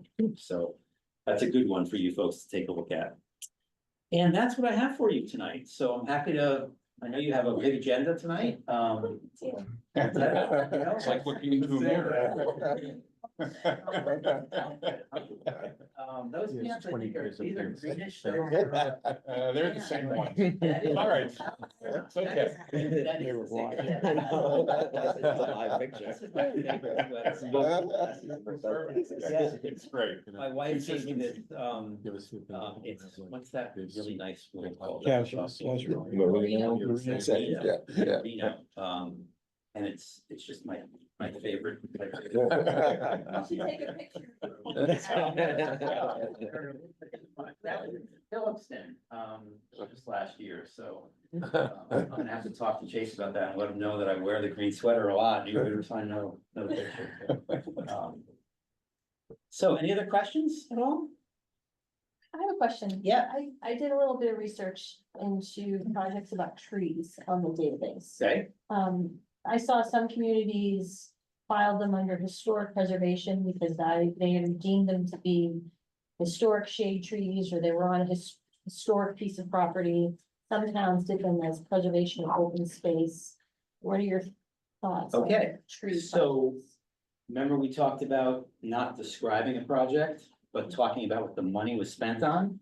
So you described the project, but what was the money spent on? Was it trimming of the trees? Some were was- trimming, some were planting, Okay. that I saw. Trimming would absolutely be maintenance. You can never do any maintenance with CPA funds. That's one of the cardinal rule prohibitions. No maintenance or operating expenses in any category at any time. Trimming trees is clearly maintenance. Like I said, when you get 17,000 of anything, there are gonna be some bad apples in there.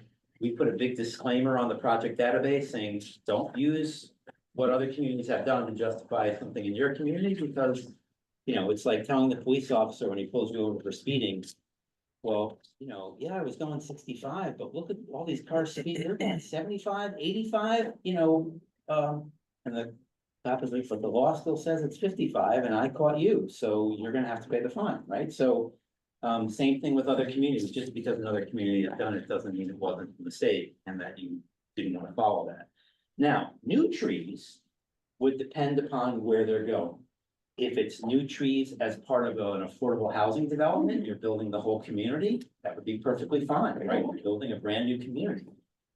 If they were new trees on a piece of dedicated parkland, that would be great too, because that's what you do in parks, you plant trees.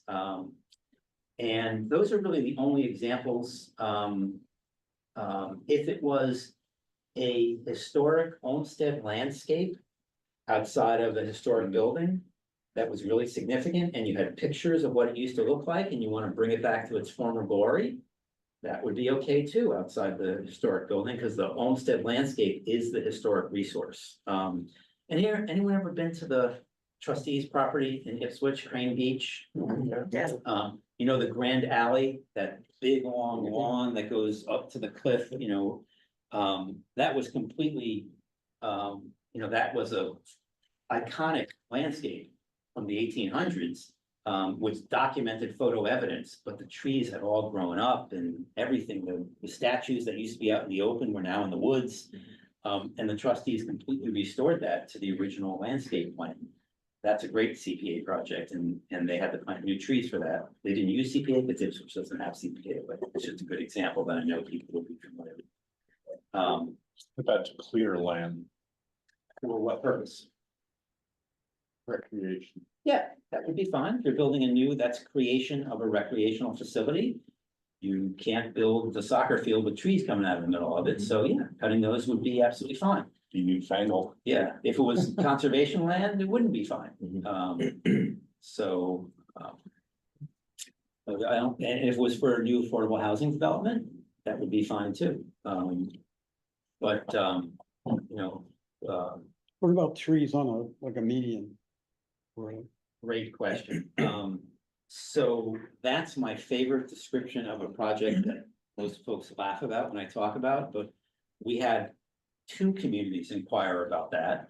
One was a community that had one of those traffic circles. You don't see too many of them in Massachusetts. The traffic goes around the circle. I don't see too many.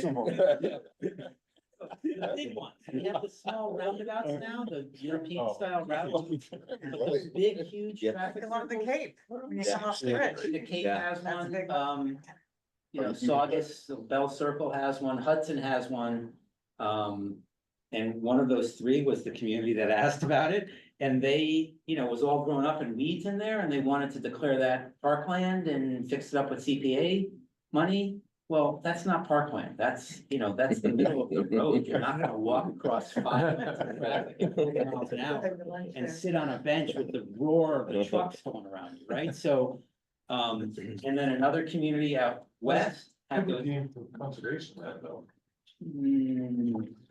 I doubt it. What wildlife is gonna survive getting out there? I mean. You know, I mean, it's also a very limited space. There is rules about minimum size for conservation land in Massachusetts, so. Right. If you wanted to clean it out, you couldn't keep it cutting. That's, Conservation is preserve it. yeah, and that's also maintenance, you know, cleaning up is maintenance, and you can never do that with CPA funds. Another community had those beautiful boulevards like Commonwealth Avenue in Boston with the little strip, but it was a tiny strip. Commonwealth Avenue, I think, might qualify as actual parkland, and it was probably designed, I don't know, Alston might have done that as part of the Emerald Necklace, but yeah. But this was just the thin median strip that had plantings in it, but they wanted to pay for the plantings with CPA funds, so. But that's not dedicated recreation land, it's part of the road, that's the median strip, so. Those projects aren't eligible. Streetscape stuff comes up a lot, trees like. Well, Yeah, for we- some reason they think of trees We as. have one. I think of CPA, because trees are natural and we're kind of a natural program, but it's only trees that are on one of the 4 types of CPA land. That would in any way qualify. General street trees, that's streetscape improvements, that's the same as sidewalks. Norwell did get sued for sidewalks and they also lost. That didn't go to the SJC, but the sidewalks they're used for recreation, but their primary purpose is for transportation. They get from point A to point B. And they're in the dedicated right of way, so as soon as that road's gonna get widened. The sidewalk is not a protected Article 97 recreational asset, it's a transportation asset, so that sidewalk's gonna go away if they ever widen the road. As a matter of fact, that was the project, is they were widening a road, so they were taking away the existing sidewalks and they hoped they could grab some CPA money to build new sidewalks. On the side of the road, but the judge turned them down, so. Does that help in terms of streetscape stuff?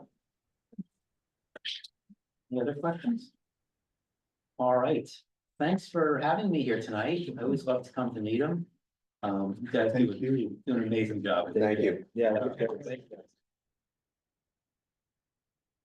So we will email this to you tomorrow. You have it, but we're gonna email it to all the members because we'll have that bookmarks and we'll have an explanation of all the places you can go. So. Thank you. So, and you had just sent us a new roster, so I think we have everybody. Anybody want to take like a short break? Back in? Stretch, Yeah, Okay, we'll fitting stretch. pause the recording and take Yeah, a like- quick break in between. Okay. few minutes. All right. So you're switching back. Rigor more. Yeah, More and more. I don't mind. Yeah. Standing with me back and it feels like you're gonna tip over, He does all that. That's right, yeah, exactly. There's probably some fancy adjustment that you could do here. So. We're looking into it. How are you? Betsy, I'm good. How are you? I meant to check in before we had a meeting and I was like, Oh, I meant to this as week well. it's sorry, I don't know. Okay, this is the continuation of our November 13th meeting. Next item on the agenda is to review the applications for eligibility. Okay, we're not gonna review them at this point for the pros and cons or merits and demerits. Okay, it's purely the applicability aspect of it, and it was great that Stuart gave us a introduction into how one might approach applicability. So I would like to try to move this as fast as we can because it's getting late. So I would like to do like pseudo consent agenda. What I'd like to do is read through each of these. We have 9 applications, which I think is great. In the few years that I've been on the committee, we've only, had a handful of applications, but here we got 9 applications. I'd like to go through them, and if any of the members want to discuss that particular item, just, raise your hand or say so. Otherwise, if we all feel that this doesn't need to be discussed at this time, then we will not discuss it. I'll make a motion that we deem those items and as a group eligible, and then we can, spend our time on the items that may be controversial. I would also add that the town council is reviewing these applications, and so we may get some feedback on one or more of the applications. We get, Is he done with his review? no, I don't. I I, know that- I'm not asking. I've reached out to him, and so as soon as I hear back from him, I sent them to him, I wanna say sometime last week. I'll forward along any responses that he has directly to you all, so you have them as soon as I do. Right, and then, you know, what, in my limited experience, there might be some, something in his, opinion that we might want to discuss with the applicant, maybe to change the wording or change the category. So there's some back and forth, that might occur. Yeah. Or we might just tell the applicant that, you know, drop it. This isn't, I have after I have a couple of questions just from things I've seen where part of the project might not be eligible, but they're not requesting for the full funding of the project, so it might be okay. It's just making that Yeah. determination. They're kind of like the Emery Grover. We had, you know, part of that Emery Grover project was not eligible for CPC funding, so we just made sure they knew the 6 million that we gave them was only dedicated to CPC eligible. There might be one where I have a question on, I want to say the trails, whether it's open space or recreation. I just want that confirmation from council, because open space would be great because there's a whole bucket dedicated solely to open space, as opposed to recreation. So just little things like that. right, and I think, the second phase of these applications requires a lot more information, so we want to give the applicants as much time as possible to do that. So I think that the whole reason for this two-phase, application process is to, make sure that it's eligible before we ask the applicants to spend a lot of time and effort to do that. So, And Dave, can I just ask one question? So yeah, considering do we consider like the budget that we have to work with after this phase, I assume, right? oh, yeah, Right, yeah, first yeah, we should. okay. Okay, so first, let me just go down through these, and if there's some, we can just cross off the discussion, unless that's fine. If not, I mean, if we have to discuss every one of them, that's fine too. So the first one is the Needham History Center, to provide storage for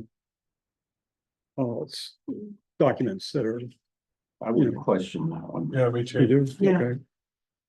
The second one is the Conservation Department to upgrade trail signage at various places around town. Just, So is it- I would question that as well. I don't have a question on it, but a question about it. It's in open space and recreation. Can it be in both buckets? Yeah, it's probably not, it's probably just recreation. So you have a question on that? No, just, No, Betsy, did you? No, I was just wondering if signage goes along with the parameters of. Well, again, if there's any of these you want to discuss, then we'll discuss it, but, Right. if there's not, then we'll move forward, so.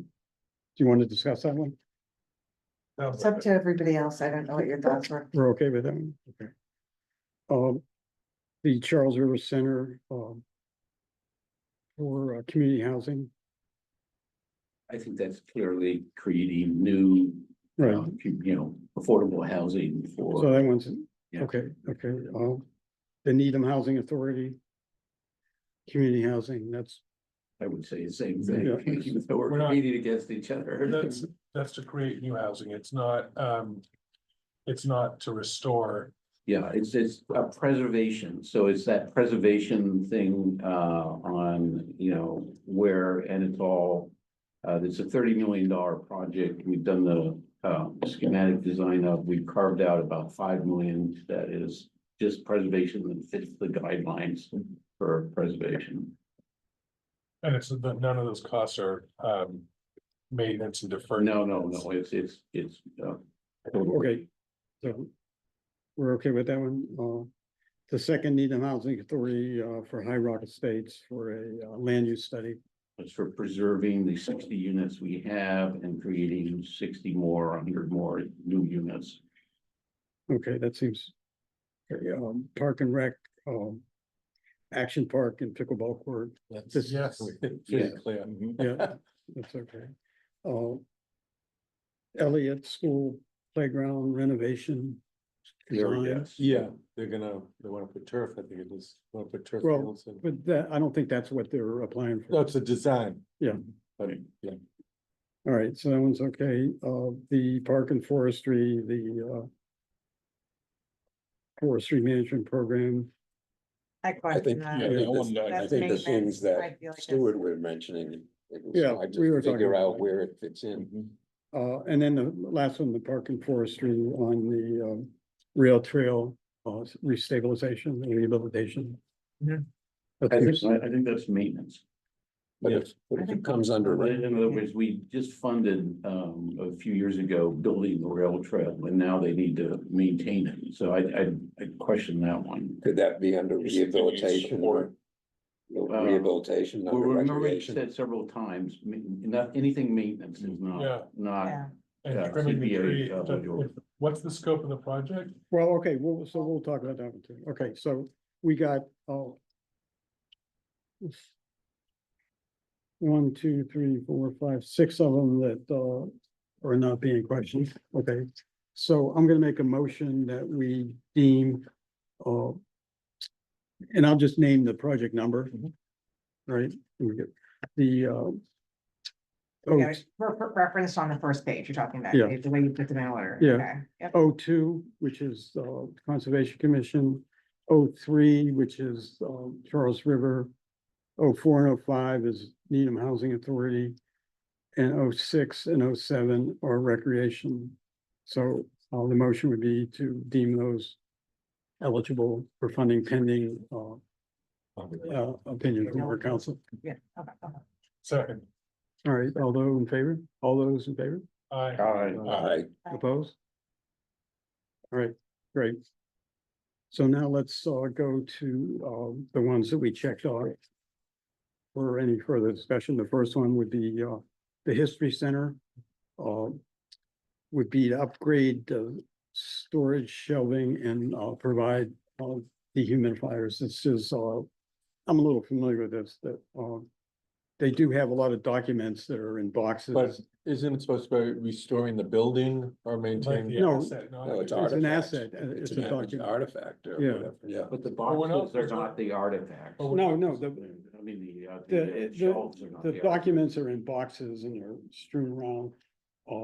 They don't have shelving that is adequate for this material, Right. and so they're, and it's also like in the basement, which is quite humid. So my read is, although they have a need for this, the dehumidifier scope is outside of the eligibility requirement. And we're not restoring the artifacts. We're But preserving. Preserving. it Preserving. under historic. So the I don't dehumidifiers, know. I don't know. Dehumidifiers would preserve the Yeah, contents of the boxes. They're Yeah. historic Make documents. a good climate to preserve. Yeah, you need a dehumidifier, certainly. But it's also part of the maintenance, required for the, maintenance would be if they had dehumidifiers that were broken or whatever. right, This is to create, an environment so that the documents can be better preserved. I see the distinction. Yeah, Well, the shelving isn't the artifact, in other words. Right. An example of a project the town did a few years ago is all the marriage records at the town clerk's office from the 17th century and the 18th century were deteriorating on the physical media that they were. So they had a project to preserve those and to digitize all those records for future research. So you were actually working on the artifact itself. But I think the sort of, at least there's a question, hopefully town council will help us out with, whether, building, creating shelving to stack them on it. You're actually fixing up the artifacts on the inside or, doing Right. something, no, this, I don't think they're asking to, do anything to fix them up. It's just to put them in an environment that is, But don't they want to put them on, like the shelving is for display purposes? no, this That is. is storage. Storage, so they don't get ruined on the floor or whatever. Exactly, yeah. So they'll stay in the boxes, but then instead of being on the floor, they'll be on shelves Yeah. in boxes. Yeah. With dehumidifier, Yeah. to Right. hopefully Right. maintain, like, I mean, if you've ever been in the cellar there, I mean, this is the history center. which Yeah, is- Ben, I'm a member. Yeah, that's right. A lot of you guys are. And it's, it's an asset to the town, I feel. Yeah. But- And I've seen the boxes on the floor because the Yeah, yeah. shelving can't accommodate them, so I Right, Yeah. I think if this is the, kind of intermediary step between whatever the final, the preservation of them continues. All right, so we want to vote on this? so I move the project, number one, from the Needham History Center Museum. To restore and preserve their collection be deemed eligible. I'll second. All right, oh, Is that subject to whatever town council? Yeah. comes up with? Subject Yeah. to. Every one of these are. Yeah. Yeah. yeah, but it don't hurt to say it. All right, any discussion? No? All those in favor? Opposed? All right, great. So now we go to the Needham Forestry Program, tree management. I think that's probably the most controversial one here.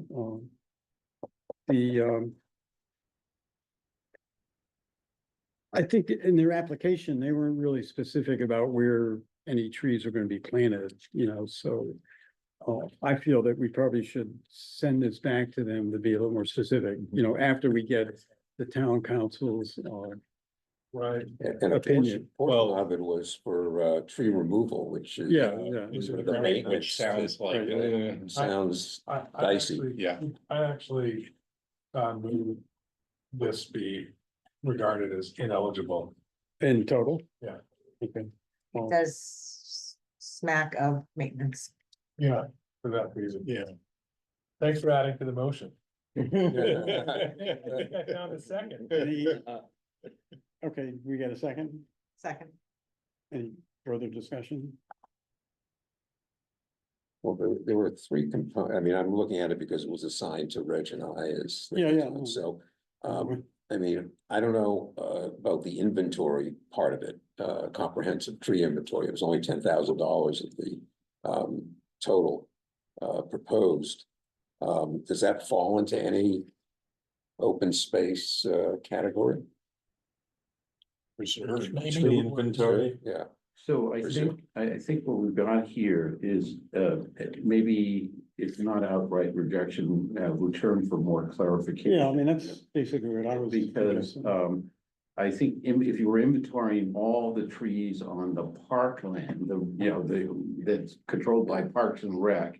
So then that probably would fall within the four corners, but this is the entire town. Right. So it's all the public ways, Yeah. it's the private property tree inventory, so it's unclear what the scope is. Yeah, and the let same thing me about ask you a the question. the planting too would be maybe if it's on Yeah, recreation. you don't know where it's gonna be Right. planted. This, if this application was dealing with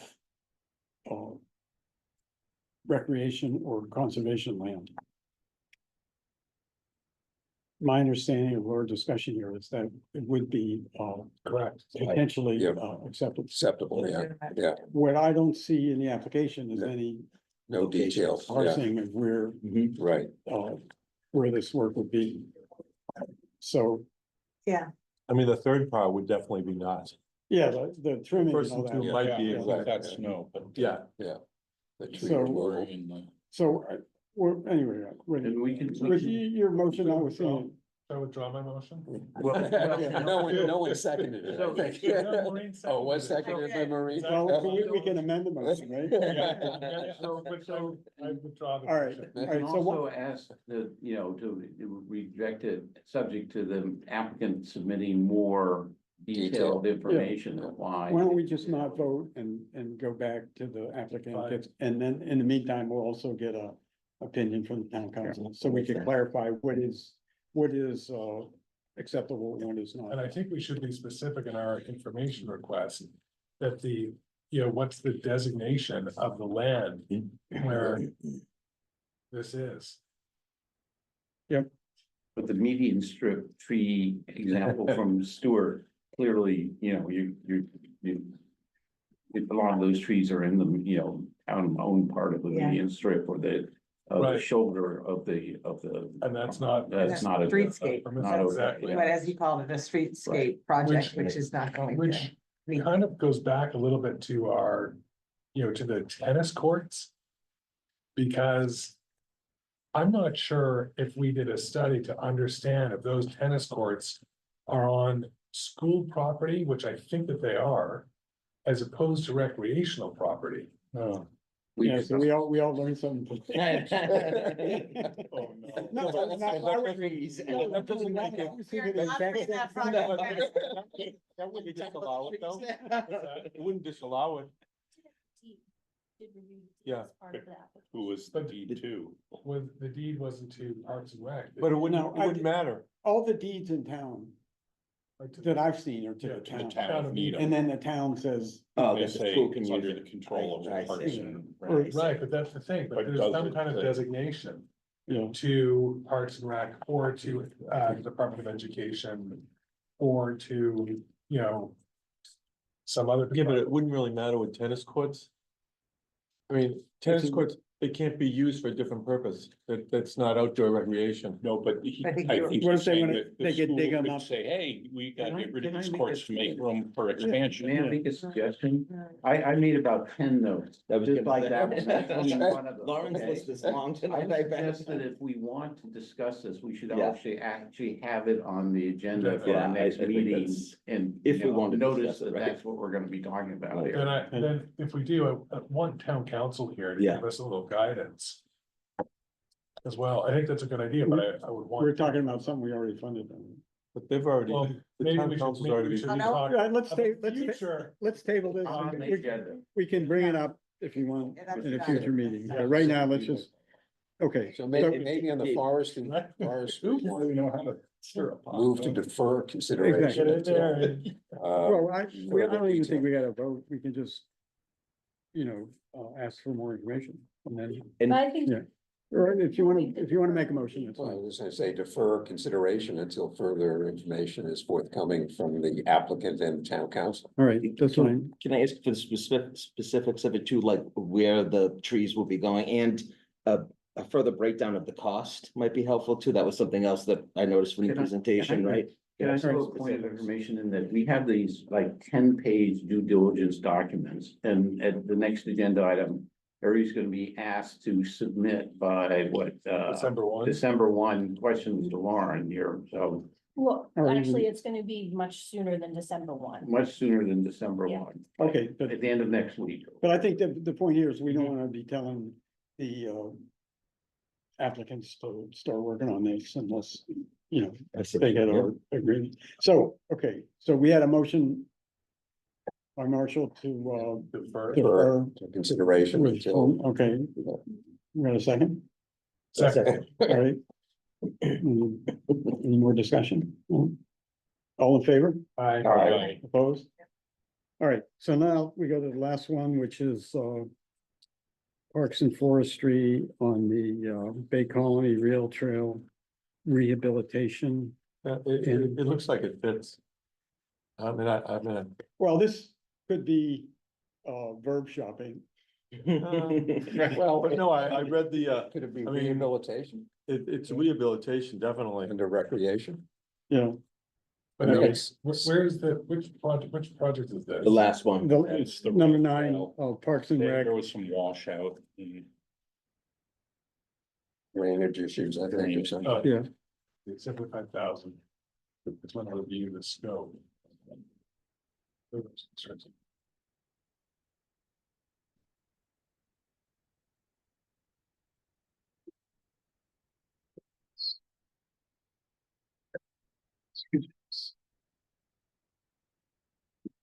Yeah, so this is, has to do with.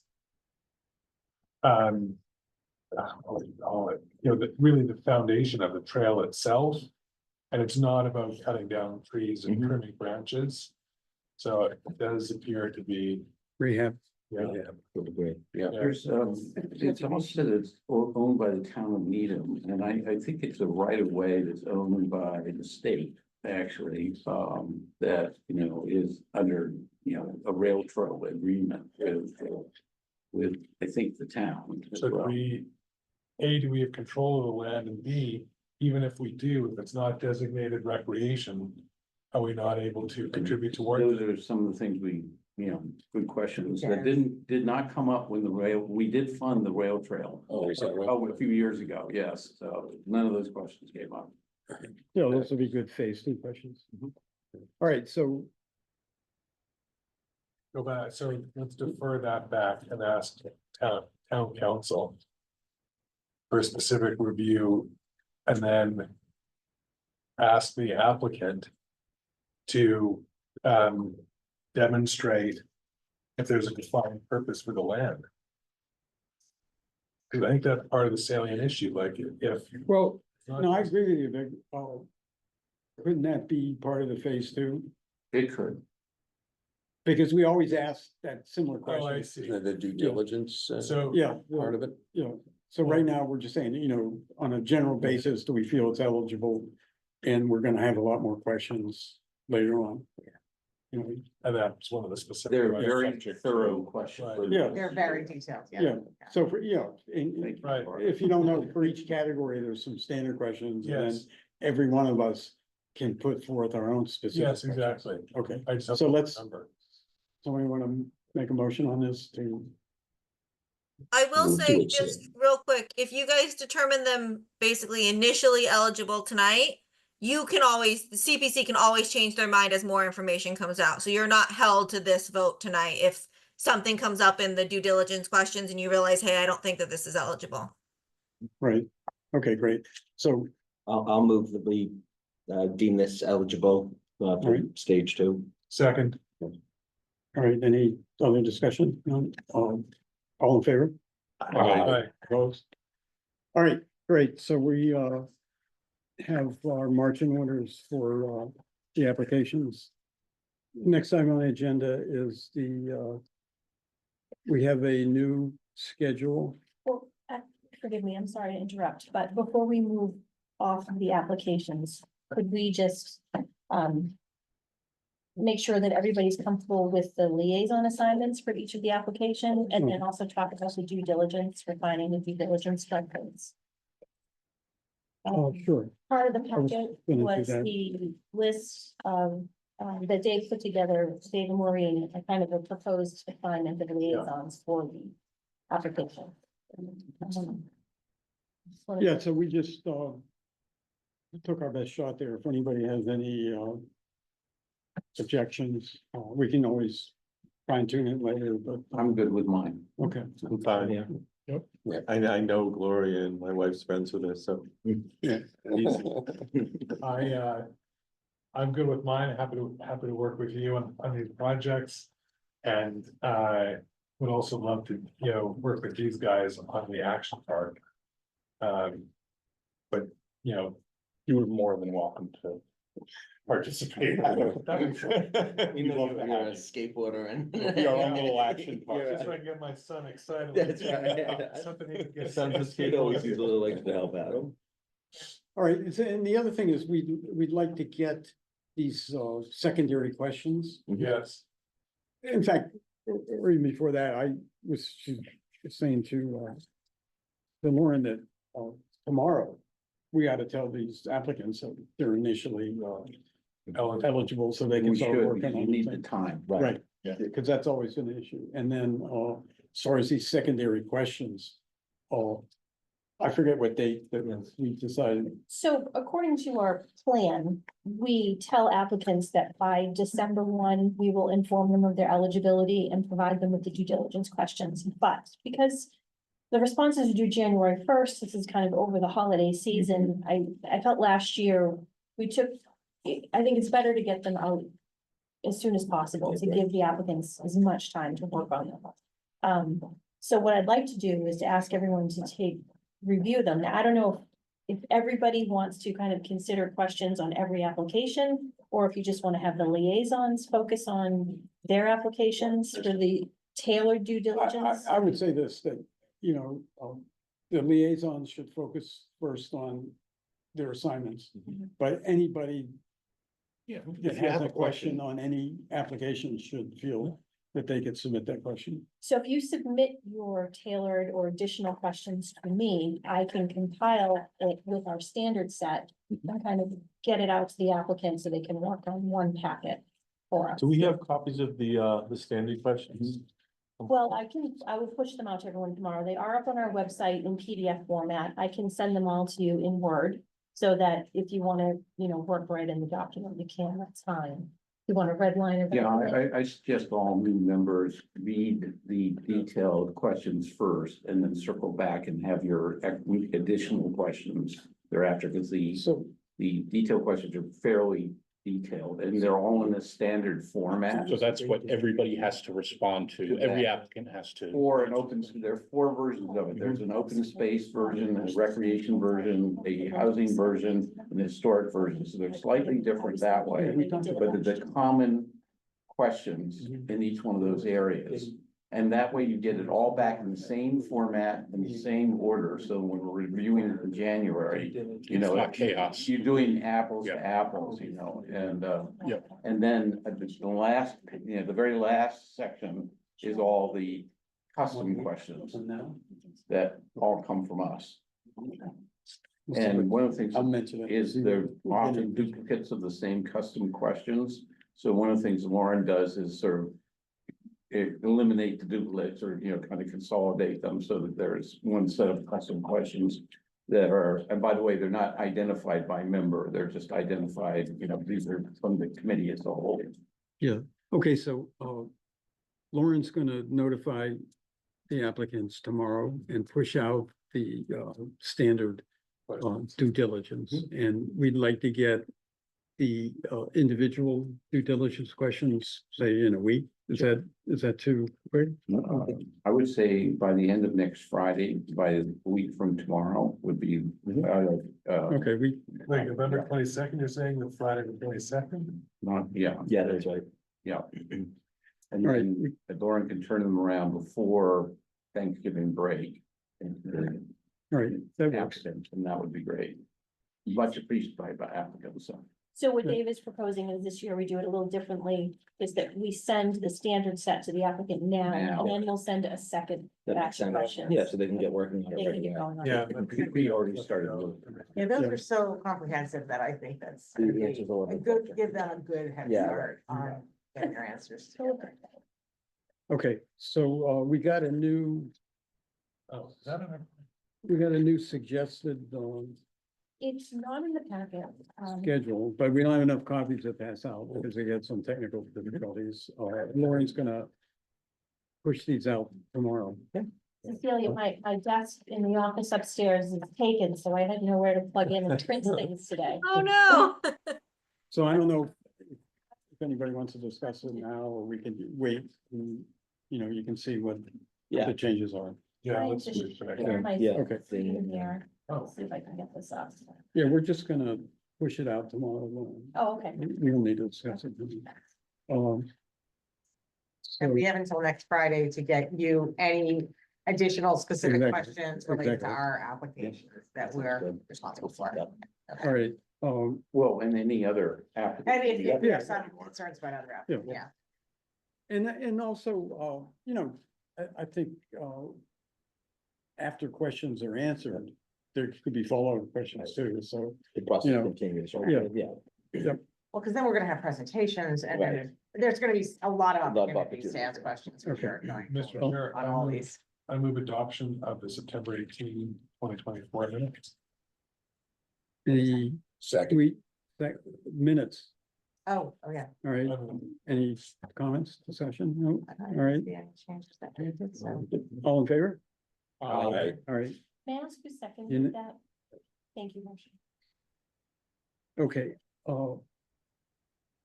so this Saturday, there is going to be a dedication of Emery Grover.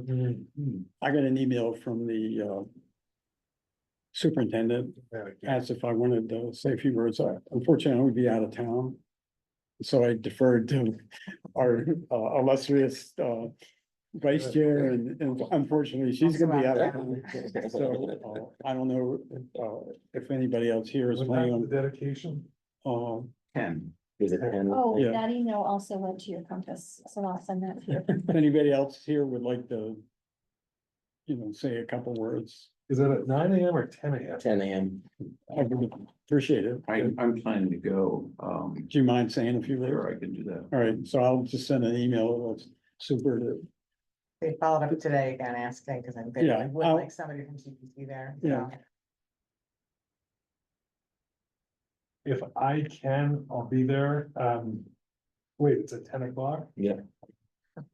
The way. Yeah, I was in a different time zone, and it comes up as 9 AM, I can't move it, so, and then.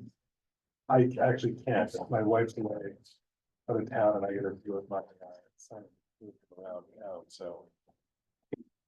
I'm game time as usual, unfortunately. Well, Reg can be there, and that's. Yeah, yeah, yeah. Your representative, I think that's good, we're Yeah. good, and you're happy to say a few words, and Although we need to get our sign program put Yeah, together right. here, Right. this was funded by CPA. Yeah, There's a yeah. Plaque on the outside here, so it's not on the agenda for tonight, but. All right, I'd love put that, to- I'd love to see Put that us on the agenda for resurrect next- yeah, that. put that in the tennis court, land documentation or Oh, do you whatever. want no, the I- tennis no. on- No, I don't think we want on the agenda, but it'd be interesting to have a I conversation. think it's on Lawrence agenda. All right, anybody else have any? I wouldn't put it, I Right. wouldn't put the specific thing, I would just, people's second thoughts or, Right. lessons learned or something Yeah. like that. This is a more general discussion item, and then we can talk All right, without. making a Anybody else panic have- attack. have Yeah, any, yeah, great. anything they want to bring up? I know we're not gonna review the revised schedule tonight, but I did want to mention that we do have a meeting scheduled for December 11th. But we're kind of in a lull. We won't have due diligence responses back by then. So I don't know, if we wanted to consider if there were any The items. chair wanted to cancel it. Yeah, so I didn't know if you wanted to let everybody. Without discussion. To your But if you- discretion, but though. if you wanted to discuss it, I don't know. May I just thought we should let May I, everyone know. Mr. Chair, we will have the town council responsive by then, and so I'm pretty certain, knowing hit past history, that there will be some things to Oh, yeah. talk about That's a good that point. we need to, where he will rule for something or against something, or, be ambiguous or something like that, so. I do think there's work to be done, plus Adam's agenda item, just to have a lessons learned. I don't know if we're ready to necessarily do that, actually. Okay, well, what was your suggestion? That for me. Well, okay, so why don't we hold it open for now and we'll see what the town council's Right. responses are, and if we need to come together, we will, otherwise, I mean, we'll have to act on his recommendations. all right, so let's leave it. I mean, The 11th. leave it, The leave it. 11th, December 11th still is on. Yeah. I just thought we could let everyone take it off their Yeah. schedule. Yeah. Right. Well, we'll, Right. we'll make that decision once we get the town council's Okay. response. Sure. All right, anything else? Anybody? All right. what's the first, just as far as new people, like, when are we, and we're gonna send out the due diligence questions, do we wait until, I've only done it once. After we get those questions resolved, and then we do our site visits, do we do our site visits while early, like before they're even, Hey, Or is it up to I us think you to can, when- you could start now. we wanna do it, okay? Yeah. So, So due diligence responses are due by January 1st, and Right. then our next meeting is January 8th, and that will be the first meeting where we will hopefully have some applicant presentations. so So we should have them done by then. we'll We're- work on a schedule and work with the applicants, you and Dave and I, about when each group should come in to present on their project. Right, And I think one of the objectives or responsibilities of the liaisons is to help the applicants. right, answer any And- questions they have. And guide them. Right. In the right direction, so that they can make their best, put their best foot forward. One comment, what I find fascinating is. We didn't have that many people, if any, really participate in our public session to inform the community of what we do and what's available. And then all of a sudden, Mhm. out of the woodwork come these, like a huge number of projects. Welcome, welcome to Needham. Yeah, I guess so. You should have been at the Someone was Conservation worried about, Commission meeting. We've got a whole pile of applications. I can, Yeah. I can say for over, 10 years of, it's very. Random, sometimes you get 9, like you did, whatever it is here, sometimes you only get 3. Sometimes you get 9 really simple ones, and sometimes you get 1 big mega one, not to Yeah, but name any names, right? You know which one I mean. but I would say too, the article in the Observer helped, who did a great job I think it getting did. the word. Yeah. And that's That news source wasn't really available until Yeah. recently, so that was kind of nice to see it there. I think it, And the one constant thing, you always rely on Parks and Rec to have a right. few projects Right. every year. They're very Yes. well, That's right. The same old. Yeah, suspects. yeah. they're always in there for 2 or 3 or 4. You're right. Okay, great. So, I move adjourn. Second. all in favor? Aye, Aye. All right, thank you. Thanks, Dave. Nice job. good meeting. Yep.